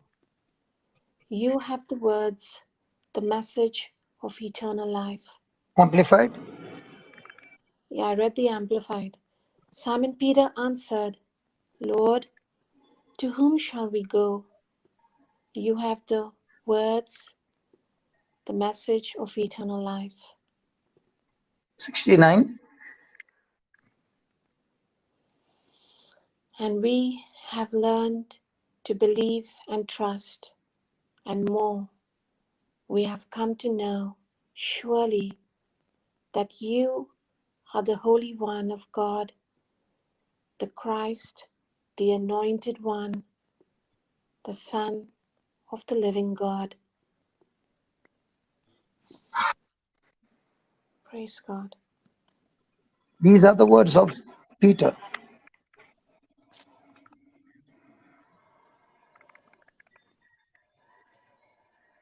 Thank you, Jesus.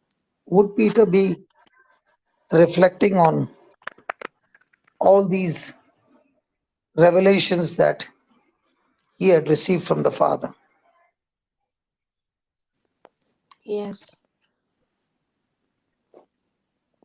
Now, by Sunday morning, where is Peter? He is back with the other Yes. disciples. Have the others also deserted Jesus? Yes. Yes. Yes. Yes. But with words? No. No. No. By actions? Yes. Yes. Yes. And with these gang of broken, deserted disciples, a week or so later, where is Peter? By the seashore. What is he doing there? Gone back to his old Fish. profession. Gone back to his own life, Yes. his And own taken all of business. them. Taken all of them also. Yes. And he has given up the mission. Yes. And there you see Jesus reappearing. And now John recognizes Jesus and tells Peter. And Peter jumps out of the boat with his fishing attire,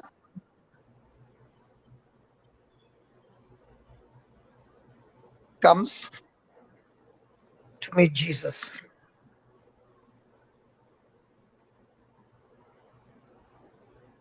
Now, it's not very old, just a week or so. Can Peter remember Jesus? Yes. Yes.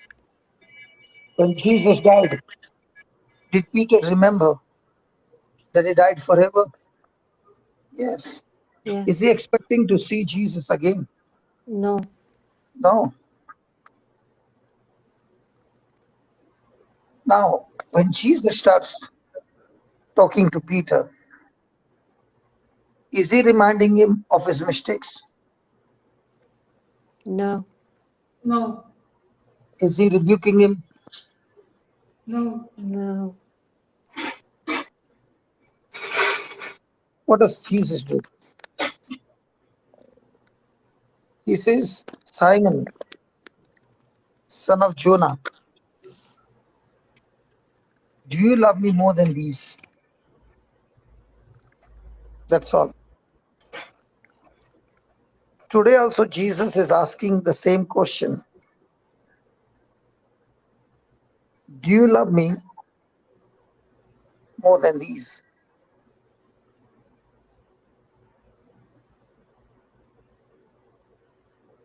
Jesus is asking him the same question thrice. And 3 times, Peter replies, "Yes, Lord." And all the 3 times, Jesus has set him a task. Jesus has given him a task, not as an act of penance, not as a means of wiping away his sins. He does not do that, because Jesus has done that on the cross when he said, "It is finished." Let me repeat that again. 3 times Jesus asked him the question, and 3 times Peter said that he loves Jesus more than all of the others and more than the fish that he caught. And all the 3 times, Jesus did not ask him to do any penance, but Jesus said, "Feed my lamb, feed my sheep." He has given him a task. Now, the task was not an act of penance. It was not that because you committed sin, now you do this and then your sins will be wiped out. No, no, no, no, no.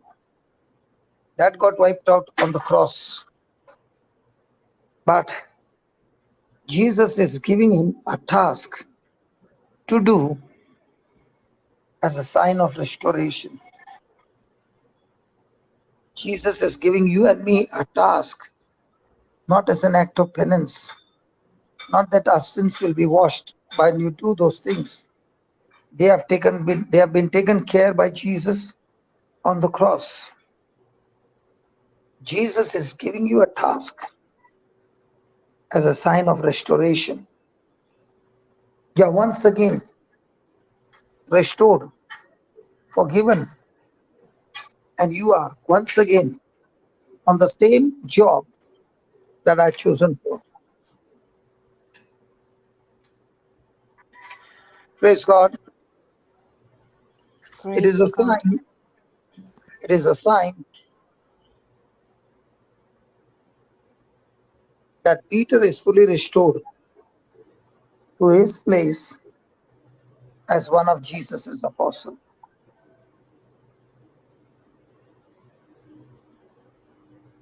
So what's going to be your task and my task? Feed his lambs, tend his sheep,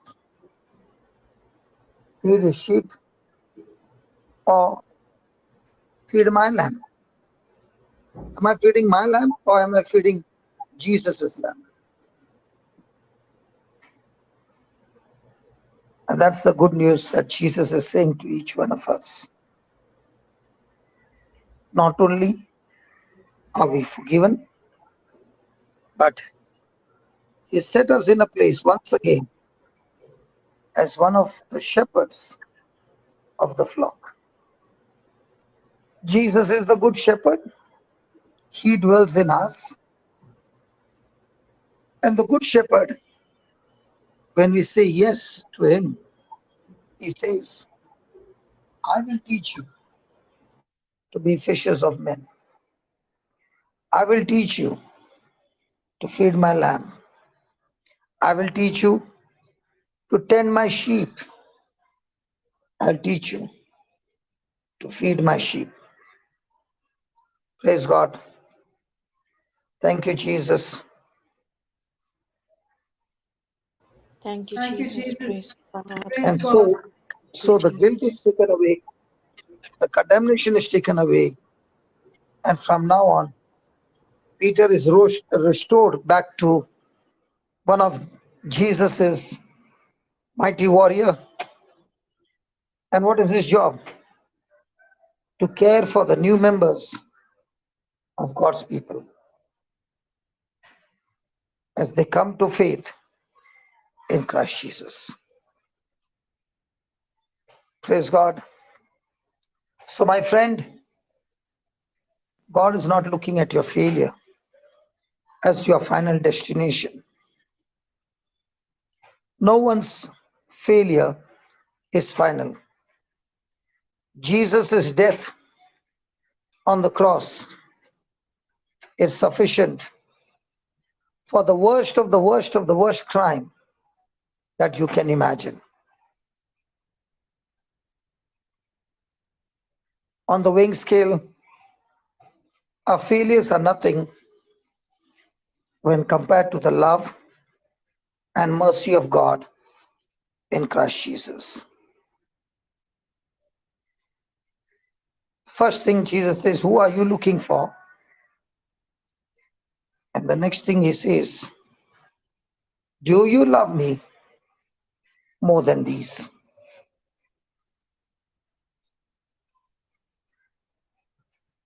Now the question is, what is these for you? And we all know in our own heart what these are.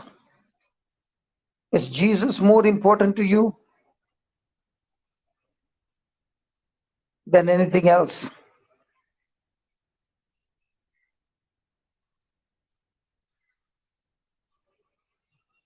Praise God. So now the same Lord Jesus is giving you an assurance that his mercy is new each morning. His mercy endures forever. And that's why that word, praise the Lord, for his good. God is good all the time. His goodness, you can see how he responded to Peter's denial. Peter going back to his old trade. His love, his mercy, his compassion, his forgiveness has brought him back on the job, on the purpose that was assigned to him. Today the Lord wants to tell you that he is out to forgive us for anything that you have done, anything that you would have said. He has forgiven you.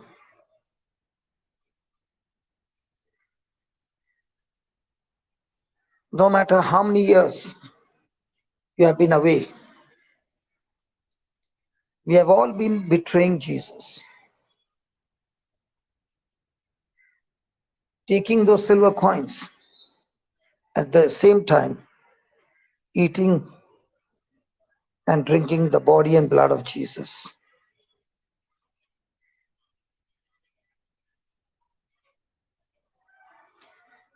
We are all guilty.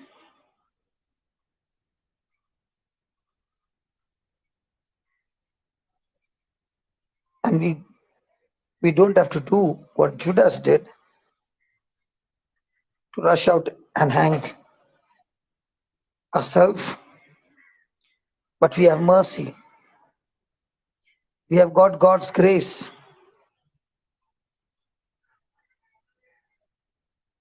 Mercy and grace opened up on Sunday morning.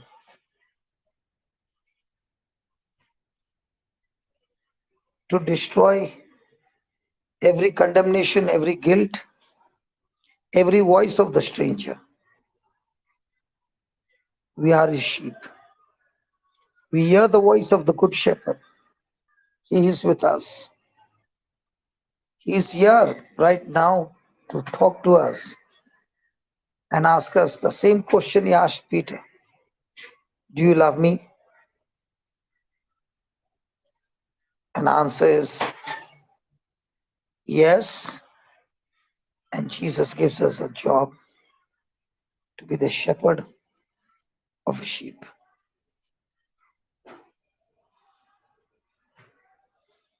He has restored us back. He has anointed us. He has empowered us that we no longer fight against flesh and blood. We are strong in the Lord and in the strength of his power. Ephesians 6:10-12 Ephesians 6, 10 to 12.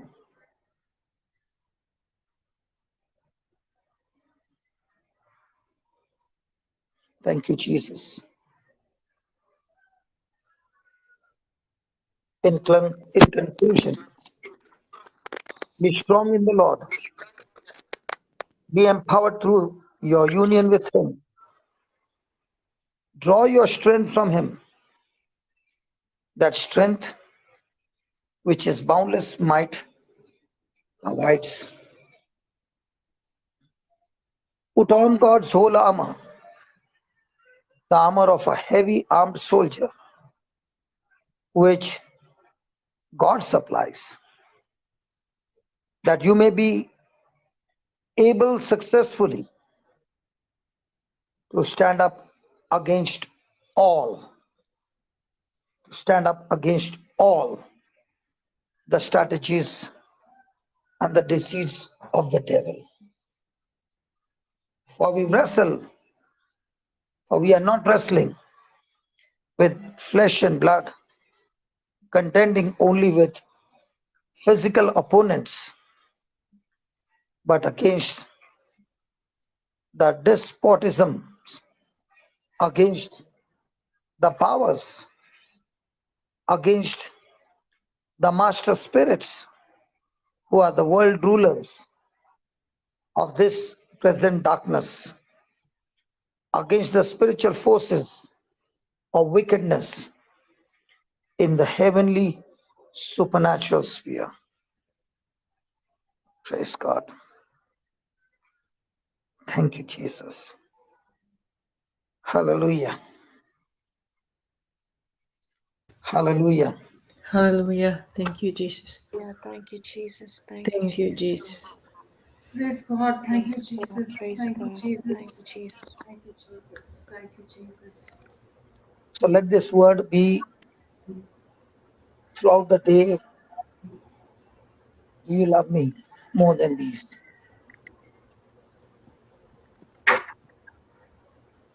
And what would be your answer? Jesus. Do you love me more than these? Praise God. And if you say yes, then there is no penance, but there is a job to prove your love, that you love Jesus. And that is complete restoration, back on the job, to be the shepherd for the sheep, his sheep that have lost their way. Thank you, Jesus. Yes, what do you say, Doctor, Christina, Marina, and all the participants on Facebook and on YouTube?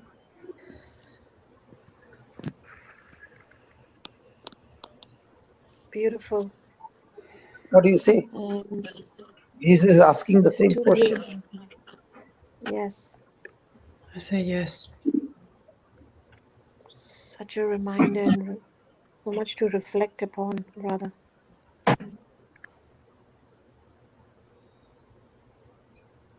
What I'm thinking is, Jesus did not condemn Peter of what he did, but he only changed his direction. He And did that's not what he condemn did. even Paul for that. Yes. Yes, yes, yes. And he does not even do that, condemn us. Neither did he say, Peter, any penance? Neither Correct. did he say to Paul any penance? But he gave them a purpose in life. Gave them a A task. new Amen. direction. A Amen. new direction. No punishment, but new direction. Yeah. Gave them a task. He cannot give you punishment. The reason is, that he said it is finished on the cross. Yes, Yes. yes, yes. Yes. That's the truth. That sin doesn't exist anymore. Amen. It's nailed on the cross. All you need to do is believe Amen. and get on to the new office, new job that God has assigned to you through Jesus. Amen. Amen. Amen. That is so comforting and relieving. Praise God. Thank you, Jesus. Thank you, Jesus.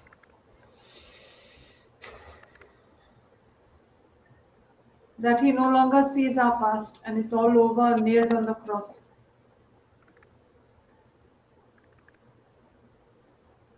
So from now on, how do you know that you love Jesus?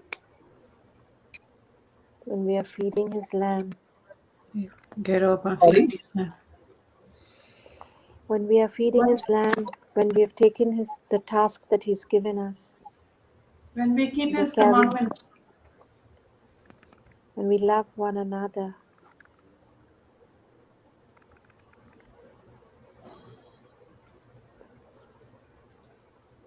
The same question he asked Peter yes, is asking us, and is giving us the same assignment. yes, How many people do you think who come on Easter Sunday and Jesus says these words? How many of us stay committed to the new job?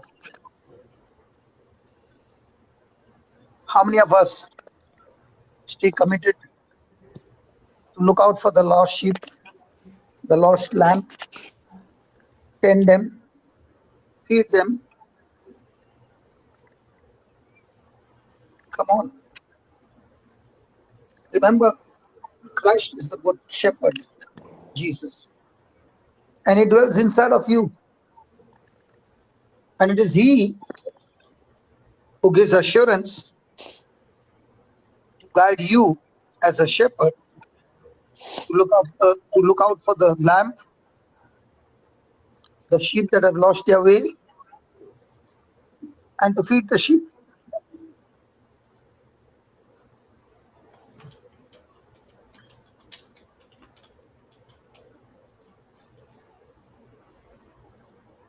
So if I say I'm a Christian, what am I saying? I'm on duty.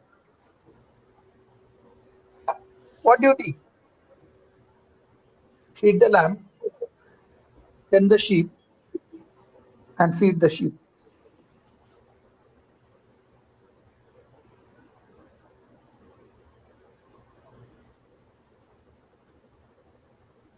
Yeah, read that 15th verse.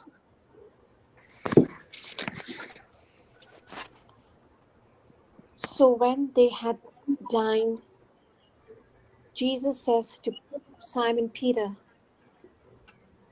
Simon, son of Jonas, lovest you me more than these? He says unto him, Does that include includes the business?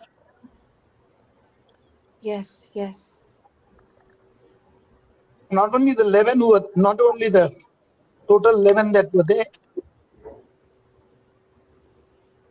but even his business. yes. What did he say?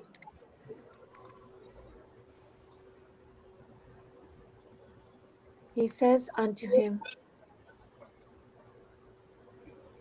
again the second time, Simon, son of Jonas, lovest you me? He says unto him, yea, Lord, you knowest that I love you. He says unto him, feed my sheep.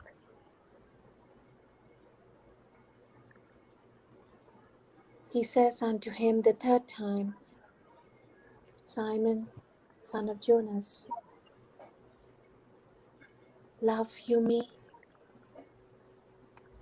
Peter was grieved because he says unto him the third time, Love you me? And he said unto him, Lord, you know all things. You know that I love you. Jesus said unto him, Feed my sheep. Wow. Is he asking us the same question? Yes. Yes, Papa. What would be the answer?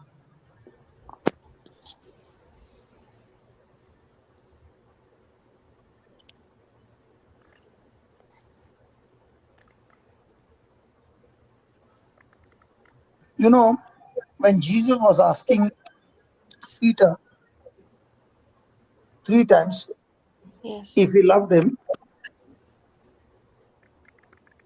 the first 2 times Jesus put this question to Peter, he used the word, do you love me with agape love? That is what kind of love?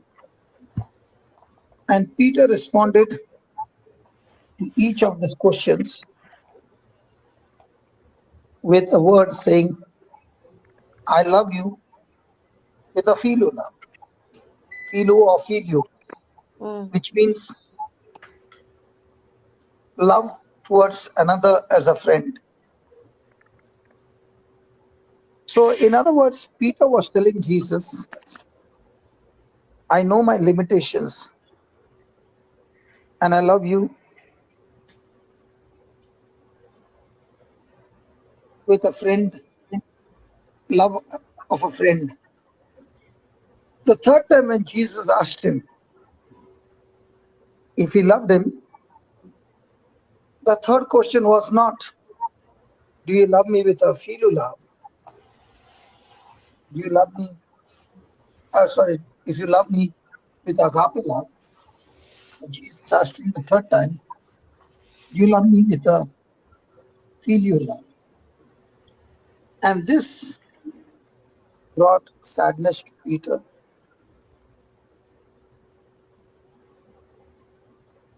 because he knows his limitation. I cannot love you, Lord, with agape love. I'm not going to boast anymore, but I am going to love you with a filial love. The same Peter who was arrogant, the same Peter who had boasted,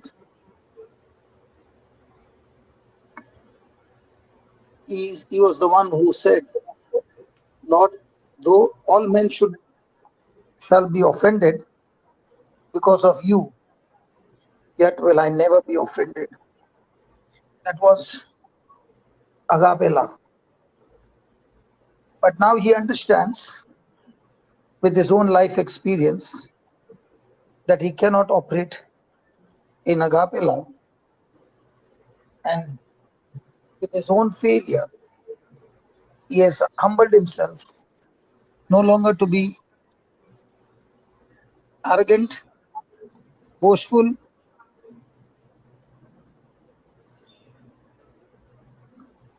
Praise God. Praise God. Praise God. Thank you, Jesus. Now, did Wow. Jesus ask him, Peter, if you were stronger, you would never deny me again? He No, did not Papa. even ask Peter, Peter, have you fully repented? He asked Peter only one question, do you love me? And that's the issue for each one of us. It's not the question of repentance. It's not the question of how strong you are. It's the question, if we truly love Jesus, we'll be faithful, we'll be strong, we will be repentant, and whatever we need to be, love is the key Love is the root by which I will be faithful, strong, repentant. And Jesus told Peter, in this case, loving him could be proven by ministering to his people. When I say, I love you, Jesus, then he says, what's the proof? The proof is, with this love that you have experienced, with the same love, go and feed my lamb, go and tend my sheep, go and feed my sheep. And this is the supreme test for all of us who say, we love you, Jesus. Now the question is, am I ministering to others? Yes. What is the motive? Can it be a selfish motive? Or can it be the true love? Lord Jesus, because I love you, because of your love, Lord, I want to do what you told me to do. Or is it a love for ourselves? And is it because of the kind of benefits that will come in our service to others? Praise God. And that is what Jesus is asking everyone right now. Do you love me more than these? That more than these is referring to, especially to his fisherman trade. Peter loved to fish. And many people have different love. Might be for sports, for watching television, hobbies. So do you love me more than all these?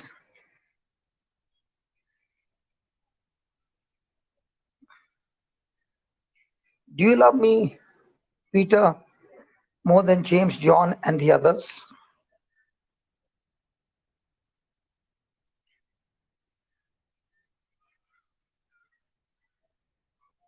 And that question is till our last breath.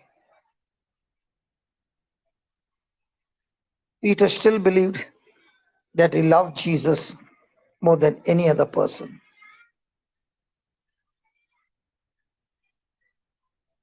And the same question is for us every morning, every moment. Whom do you love more? And if I love Jesus more, then what's the proof? He said, the proof is you'll feed my lamb.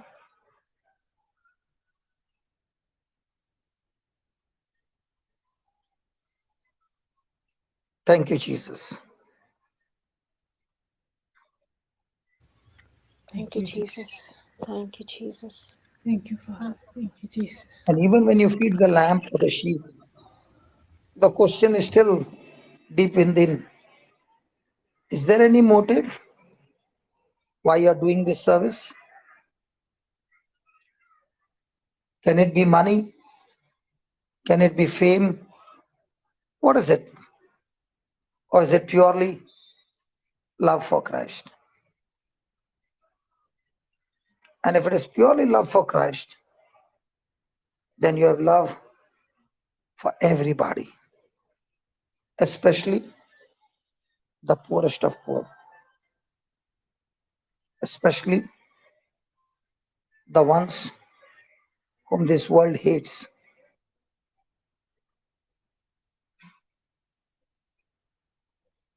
especially when Jesus said, when I was hungry, you fed me. When I was thirsty, you gave me to drink. When I was naked, you clothed me.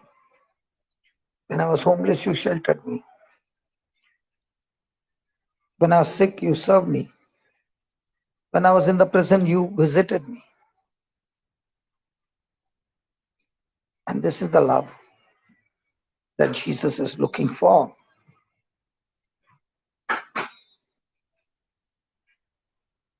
And this love can only be practiced when we truly love Jesus with the agape love that he loves us. Thank you, Lord. Thank you, Jesus, for today. We'll continue this tomorrow. Praise God. Praise God. Praise God. Praise God. Amen. Praise God. Praise God, brother. Thank you, Jesus. Thank you, Jesus. Thank you, Papa. Thank you, Jesus. In this world, you really look foolish. But the joy that you do it for Jesus keeps you joyful, whether others understand or not, whether others accuse you, point fingers to you, say all manner of things to you. It doesn't matter. It matters is I still need to learn to love those who accuses me. I still need to learn to those who misunderstand me. Praise God. And this Praise is the newness of life. This is the true resurrection life. Or else, I say, Jesus, I love you, and I minister for the world. And my desire all the time is, how much can I get more from the world?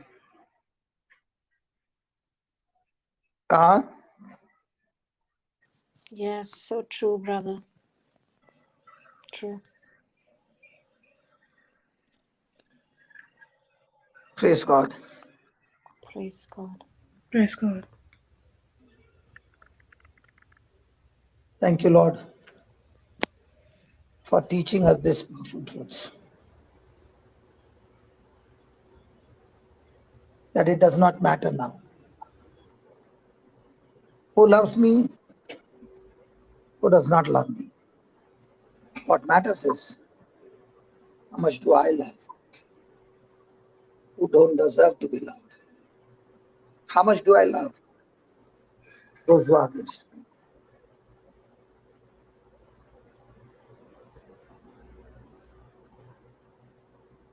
Can you put down what touched you in today's message?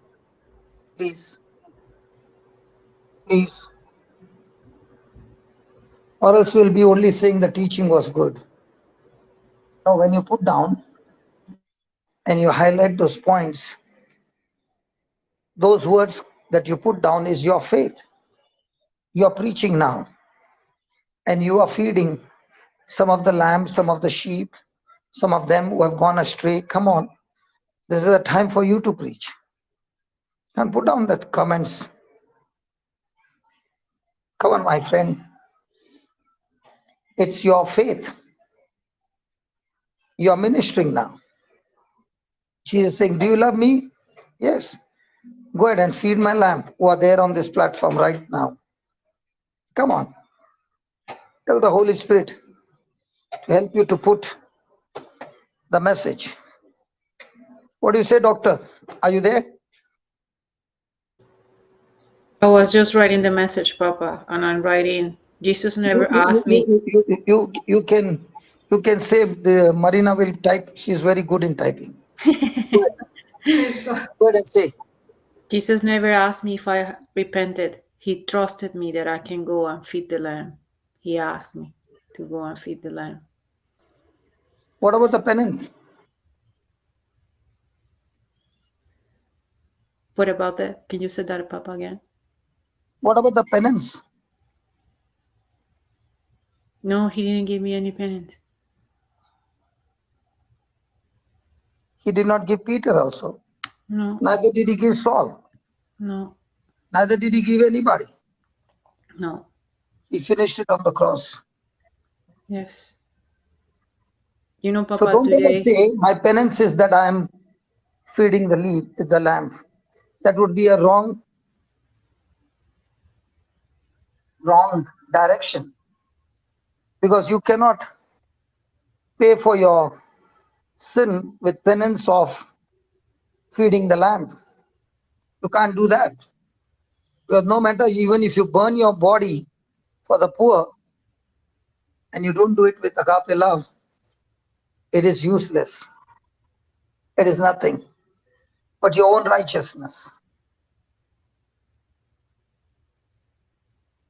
You are doing it only for Jesus, that you love him. And what about your penance? There's no penance, because it has been nailed on the cross. amen. His blood has cleansed me and given me the free gift of righteousness. All I need to do is believe.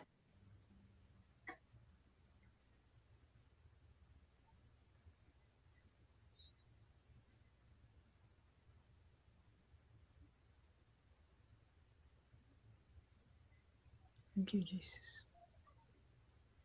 Praise God. Praise God. Praise God. What about you, Marina?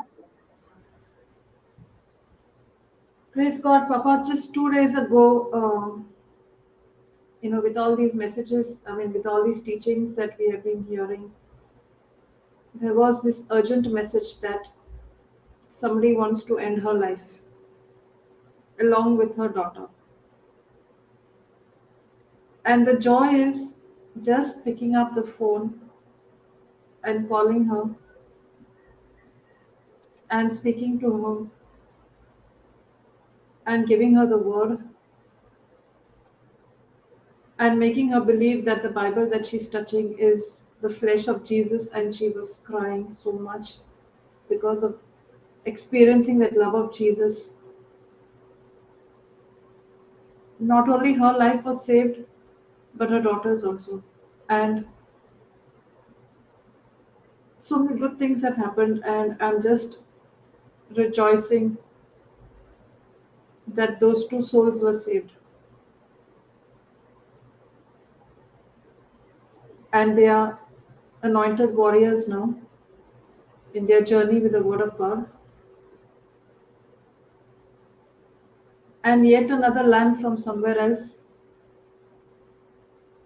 who had come to Melbourne last year, but somehow in between, I don't know what happened, and she wanted to get back into the Word. And just talking to her and teaching her how to just develop this relationship with Jesus, she felt so much of love of Jesus in her life that she's made new decisions to preach in the state that she has shifted to. She was in another state last year, and now she's in another state this year in the US. So she's already told me how she's going to preach to a family who she has invited this week. So praise God, that's what I want to share, Papa. So beautiful.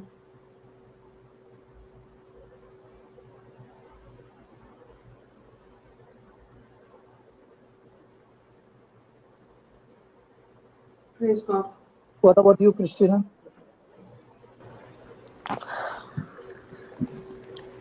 Yes, Lord. Yes, brother.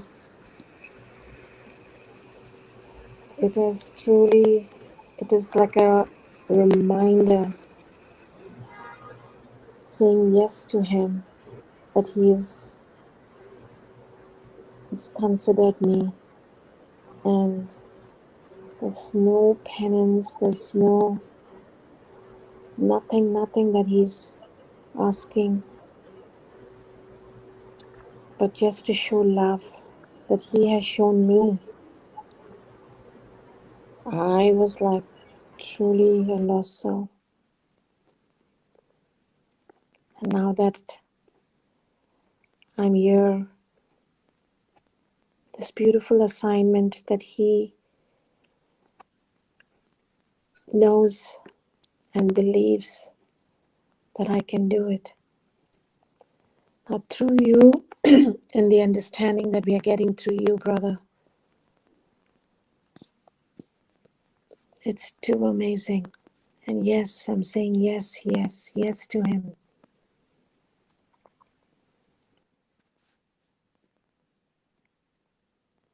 What To about you, do Jude? it.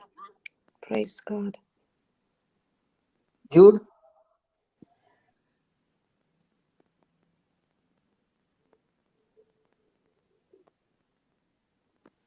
I think he's gone out.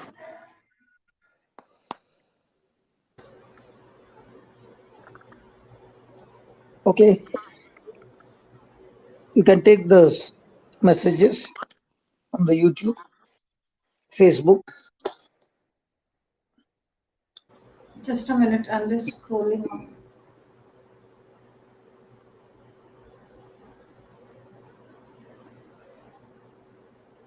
Others can put the message, please.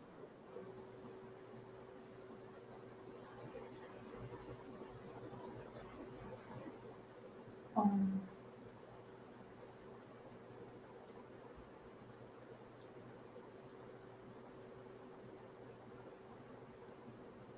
no, not this one. Just a minute.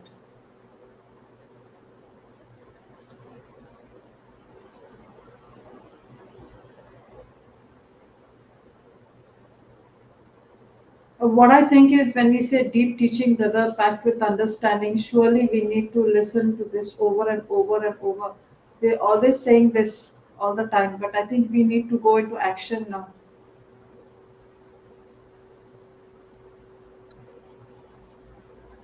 Praise God. Praise God. Thank you. What's next?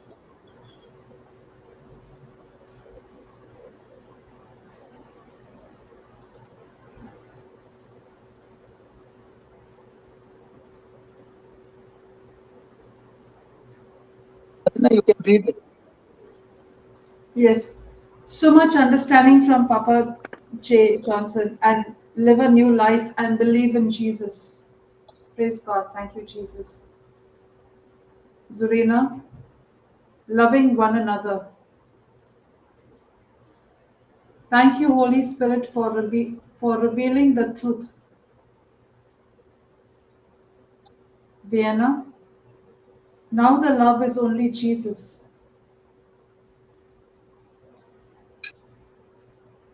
Thank you, God, Jesus, for today's teachings. Praise God. If I really love Jesus, I have to love the one I really don't like. Praise God. Thank you, Jesus. No matter who loves me or not, but how much do I love whom who does not deserve it?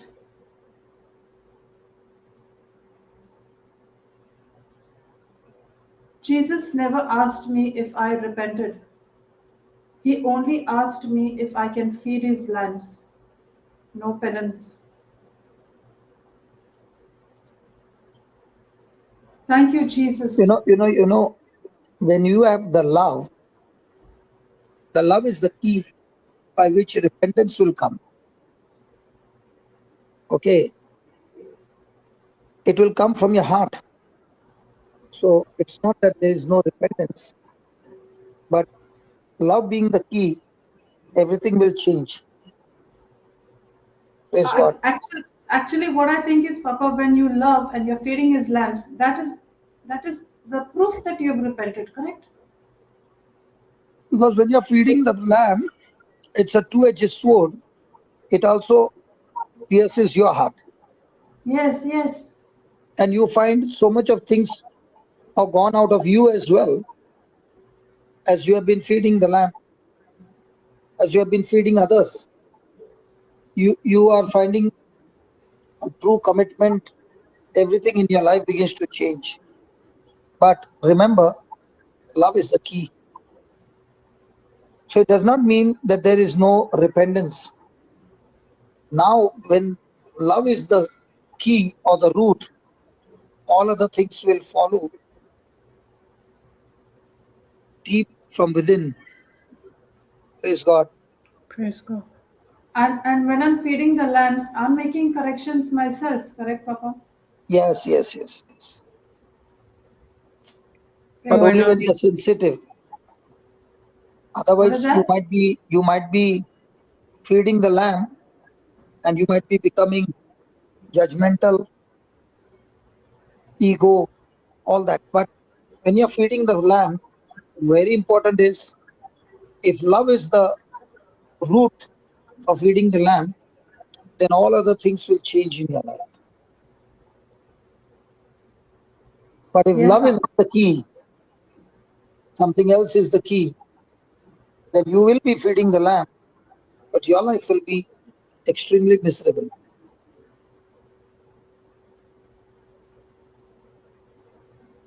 That is why Actually, when you're he says, do you love me?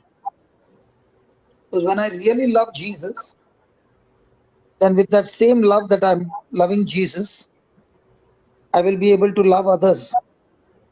If I have no love for Jesus and I'm going and feeding the lamb, there'll be no anointing in it. Okay? There'll be only bitterness, hurts, jealousy, all those things will be there. But if I'm truly doing it with love, then all those things will not show up. Because when I'm loving Jesus unselfishly, that same kind of love begins to flow into others. But if I don't get that unselfish love from Jesus, I cannot show that unselfish love to anybody, because I myself do not have it. Praise God. Praise God. praise God. So when love is genuine, then I will be faithful, I'll be strong, I'll be courageous, I will be repenting, and I will continue to walk that life. Praise God. So when Jesus said to Peter about loving him, that's what you see him on the day of Pentecost. He's no longer scared of his life. He comes out into the open after receiving the Holy Spirit. He was the same Peter who was in hiding for 10 days in prayer. But after receiving the Holy Spirit, you don't find him going into the shell, but standing boldly with agape love. That's very important. With agape love, ministering to people. So when love is the root for which you are ministering to people, the effect is mind blowing. But if love is not there and you're serving the lamb, you won't get results. Praise God. Yeah, go ahead.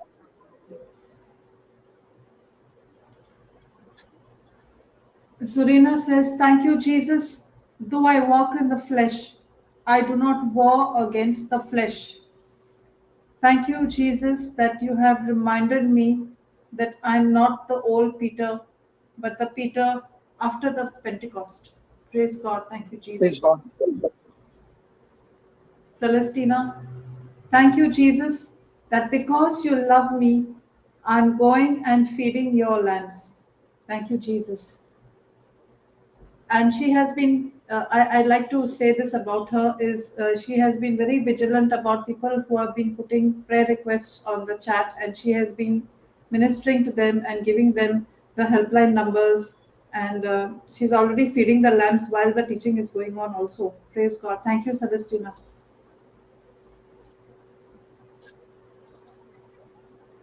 Praise God. Sajeev, Peter pre-Pentecost and post-Pentecost, two different persons. Praise God. Cruz, I have kingdom work to do every day. But today's message, I have to listen to the whole teaching. It's interesting the question was not just for Peter to feed my lambs. Jashu, thank you for reminding how moment by moment we become Peter. Flavia, if I really love Jesus, then I have to love the one whom I don't love and irritate when get the call from and get irritated, I think, when I get the call from that person. Praise God.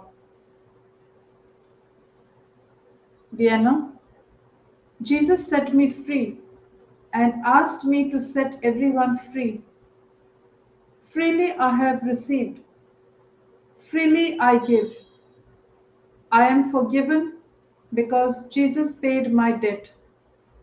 So when I believe, now I forgive by faith from my heart. Praise God. Thank you, Jesus. God has blessed you. Jashu, but today, on God Jesus' burial day, I bury myself to this new life given to me. Thank you, Holy Spirit.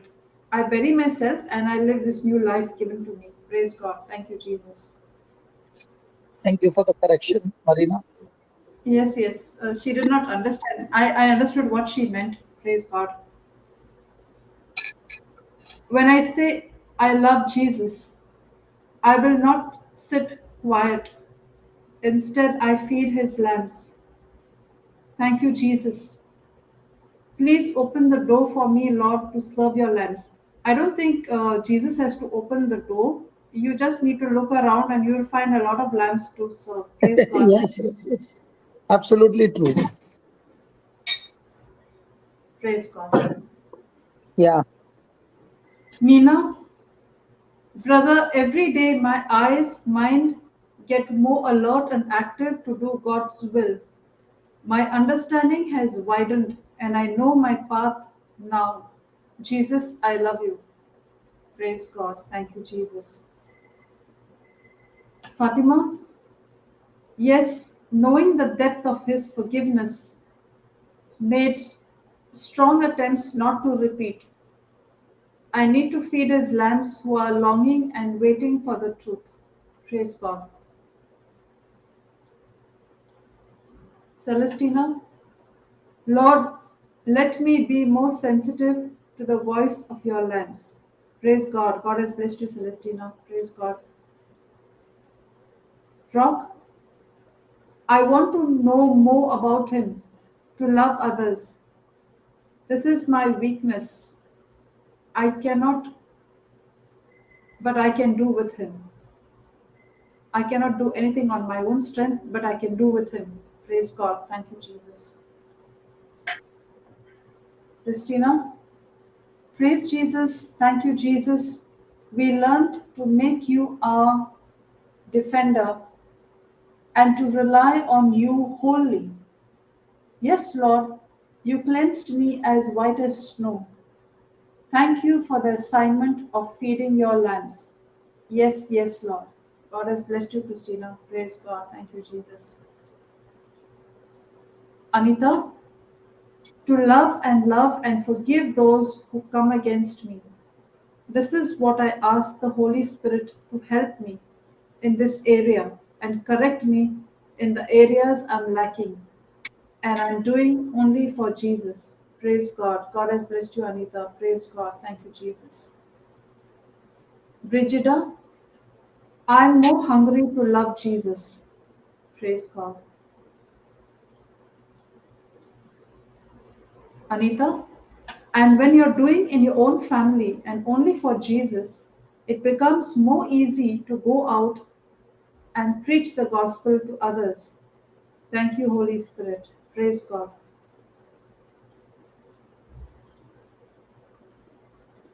Vienna, I learnt a new word today, though I knew it, but sounds so good. Agape forgiveness. Praise God. Wonderful. Jashu, with new life, I had to spread Lord Jesus' teachings to others. Praise God. Jane, thank you, Jesus, for loving me the way I am. Praise God. God has blessed you, Jane. Praise God. Jashu, pruning us, removing our weeds, and now we are new branch in God Jesus. Thank you, Lord, for I am blessed to be a blessing to many. I can do this assignment through Christ who strengthens me and who is the way. Praise God. God has blessed you. Shani, renew our mind, build our spiritual muscles, step out of our comfort zone, and be the light for others in love. Christ in me will accomplish the task for me. Praise God. Wonderful. God has blessed you. Praise God. That's it, Papa. Thank you. So Praise today God. we will Thank make you. the closing prayer. You have made already the closing prayer, Papa. Okay, No, no, Christina. no. I want somebody to make. Okay. Christina, can you go ahead? And Christina, just be a little louder, okay, please. Praise God. Thank you, Jesus. Thank you, Abba Father. Thank you for bringing us all the truths and all the jewels that you have given us this morning, Lord. Yes, Lord, we do find most of our battles, we're fighting them in the physical, not spiritually. And then we've realized that we are in total confusion. And now that we have come to know with this reminder that we have to be connected to you spiritually and rely on you wholly and not on ourselves, not on our physical senses, but on you, Lord. That we do not fight it, anything that's coming against us by our might and power, but only by the Spirit and truth. Thank you, Jesus. Thank you, Lord, that you are our refuge and our fortress. You are our God, in you we trust. Thank you, Lord, with this entire teaching of Peter, who was physically strong, who loved Jesus, but mainly with the love of a friend. And when he realized what Jesus was asking him to do, he accepted it wholeheartedly in spirit. Yes, Lord, many a times we too think that we are fighting for you when we go out and try to correct people, when we see that their behavior is not in alignment of the word, but we don't realize that we are fighting against you when we are not showing them love. Thank you, Jesus, for giving us this life on a platter, Lord. You did it all for us. You accomplished each and everything for us on the cross,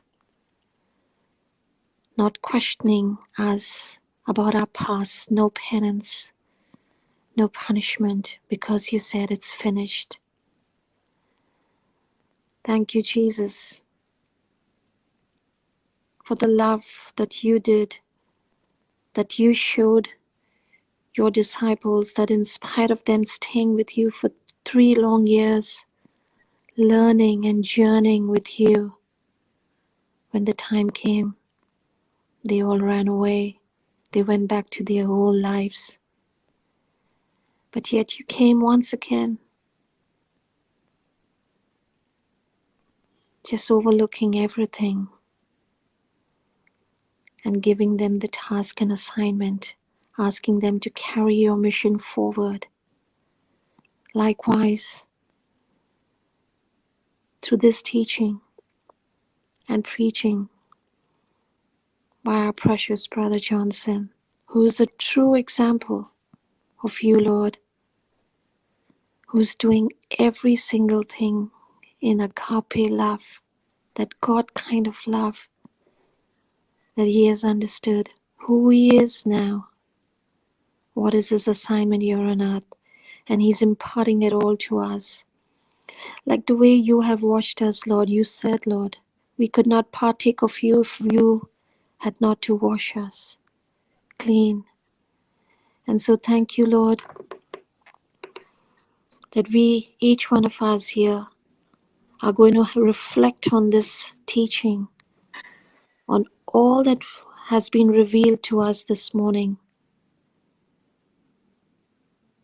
to say that yes to you, Lord. Truly a firm, committed, dedicated yes. Not just for today and tomorrow and day after and then go back into our old selves, but for us to practice, be connected to you through the word, and carry this mission forward, Lord, right up to the finishing line. Yes, Lord, we say to you now, as we each of us depart, going back into our lives, to know, to understand this burial that has happened today. Thank you, Jesus. We love you as you love us, even before we did and we do. We say yes to you, Lord, to feed the lambs, to love them no matter what, not to do it for any type of promotion and to look good, but to truly bring the lost souls, bring them to you. In Jesus' name, we give you glory and honor. We give you praise, Jesus. We love you and we adore you. Thank you, Holy Amen. Spirit, for all the truths that got revealed this morning. I make this prayer in your mighty name. Amen, amen, and Amen. amen. Amen. Praise God. Amen. Thank you so much. Thank you, Thank you. Jesus. Amen. Amen. Amen. Thank you, Jesus. Praise God. Thank you, Praise God. Jesus. Thank you, Jesus. Thank you, Jesus. Let's all pray in tongues for Yes, some time and then we'll close the yes, session. Praise God. yes, Thank you, God. Jesus. Thank you, Brother Johnson. Thank you, Thank you, Papa. Thank you, Jesus. Thank you, Papa. sisters. Jesus. Thank you, participants. Thank you, Thank you, Dr. Sister Elizabeth. Marina. Thank you, Thank you, Thank you. Dr. Christina. Smith. Thank you, Praise God. YouTube Thank you, participants. participants. Thank you, Facebook participants. See Praise you God. all Brother, tomorrow. thank you so Praise much God. again, brother. Praise God. Thank you, Thank Jesus. you, everybody. Thank you, brother. Praise God. Praise God. Shalayana manana kana manayana manadayana mananayana balayana nanayana manana. Abayana nanayana balakana nayana mananayana mahananayan. Dayana mananayana manana kana nanayana dadayana dadayana mana. Dayana mananayana mananayana nana manakana nanayana mananayana nanayana nanayana mahadayana. Ayana manayana manayana nanayana manana kana nanana. Ayana mana nayana manayana nanayana nanayana nakana nana. Dayana nanayana nanayana nanayana nanayana nanayana mananayana dadayana nanayana natatayana nanayana namanayana hanayana nanayana mahanayana nanayana nanayana. Dayana mananayana mahanayana nanayana mananayana nahalayana. Ana mahanayana nanayana adayana dahanayana namadayana hanadayana manahiyata manayana kotanayana hana. Dadayana manahayana manadayana nam dadayana hanayana tandahidayana malayana nama dadayana Doholo mahdayana koso dadayana hamanayana dadayana malahanayana nanayana malahanayana ma Malayana mananayana mananayana mananayana Dayana Hanayana Mahalana Yahamanana Halala Nadana Hamana Dayana Lanayana Manayana Hanamana Dayana Mahana Dayana Halayana Halayana Danayana Hadakana Halanayana Manayana Dayana Nanayana Mahanayana Badayana Dayana Mahayana Nana Halayana Nanayana Hadakana Mahalanayana Dayana Nayana Nanayana Badakina Nana Halayana Yana lahana yana mahana yana nalana. Adayana nanda yana manakana nalana yana matakana nalana.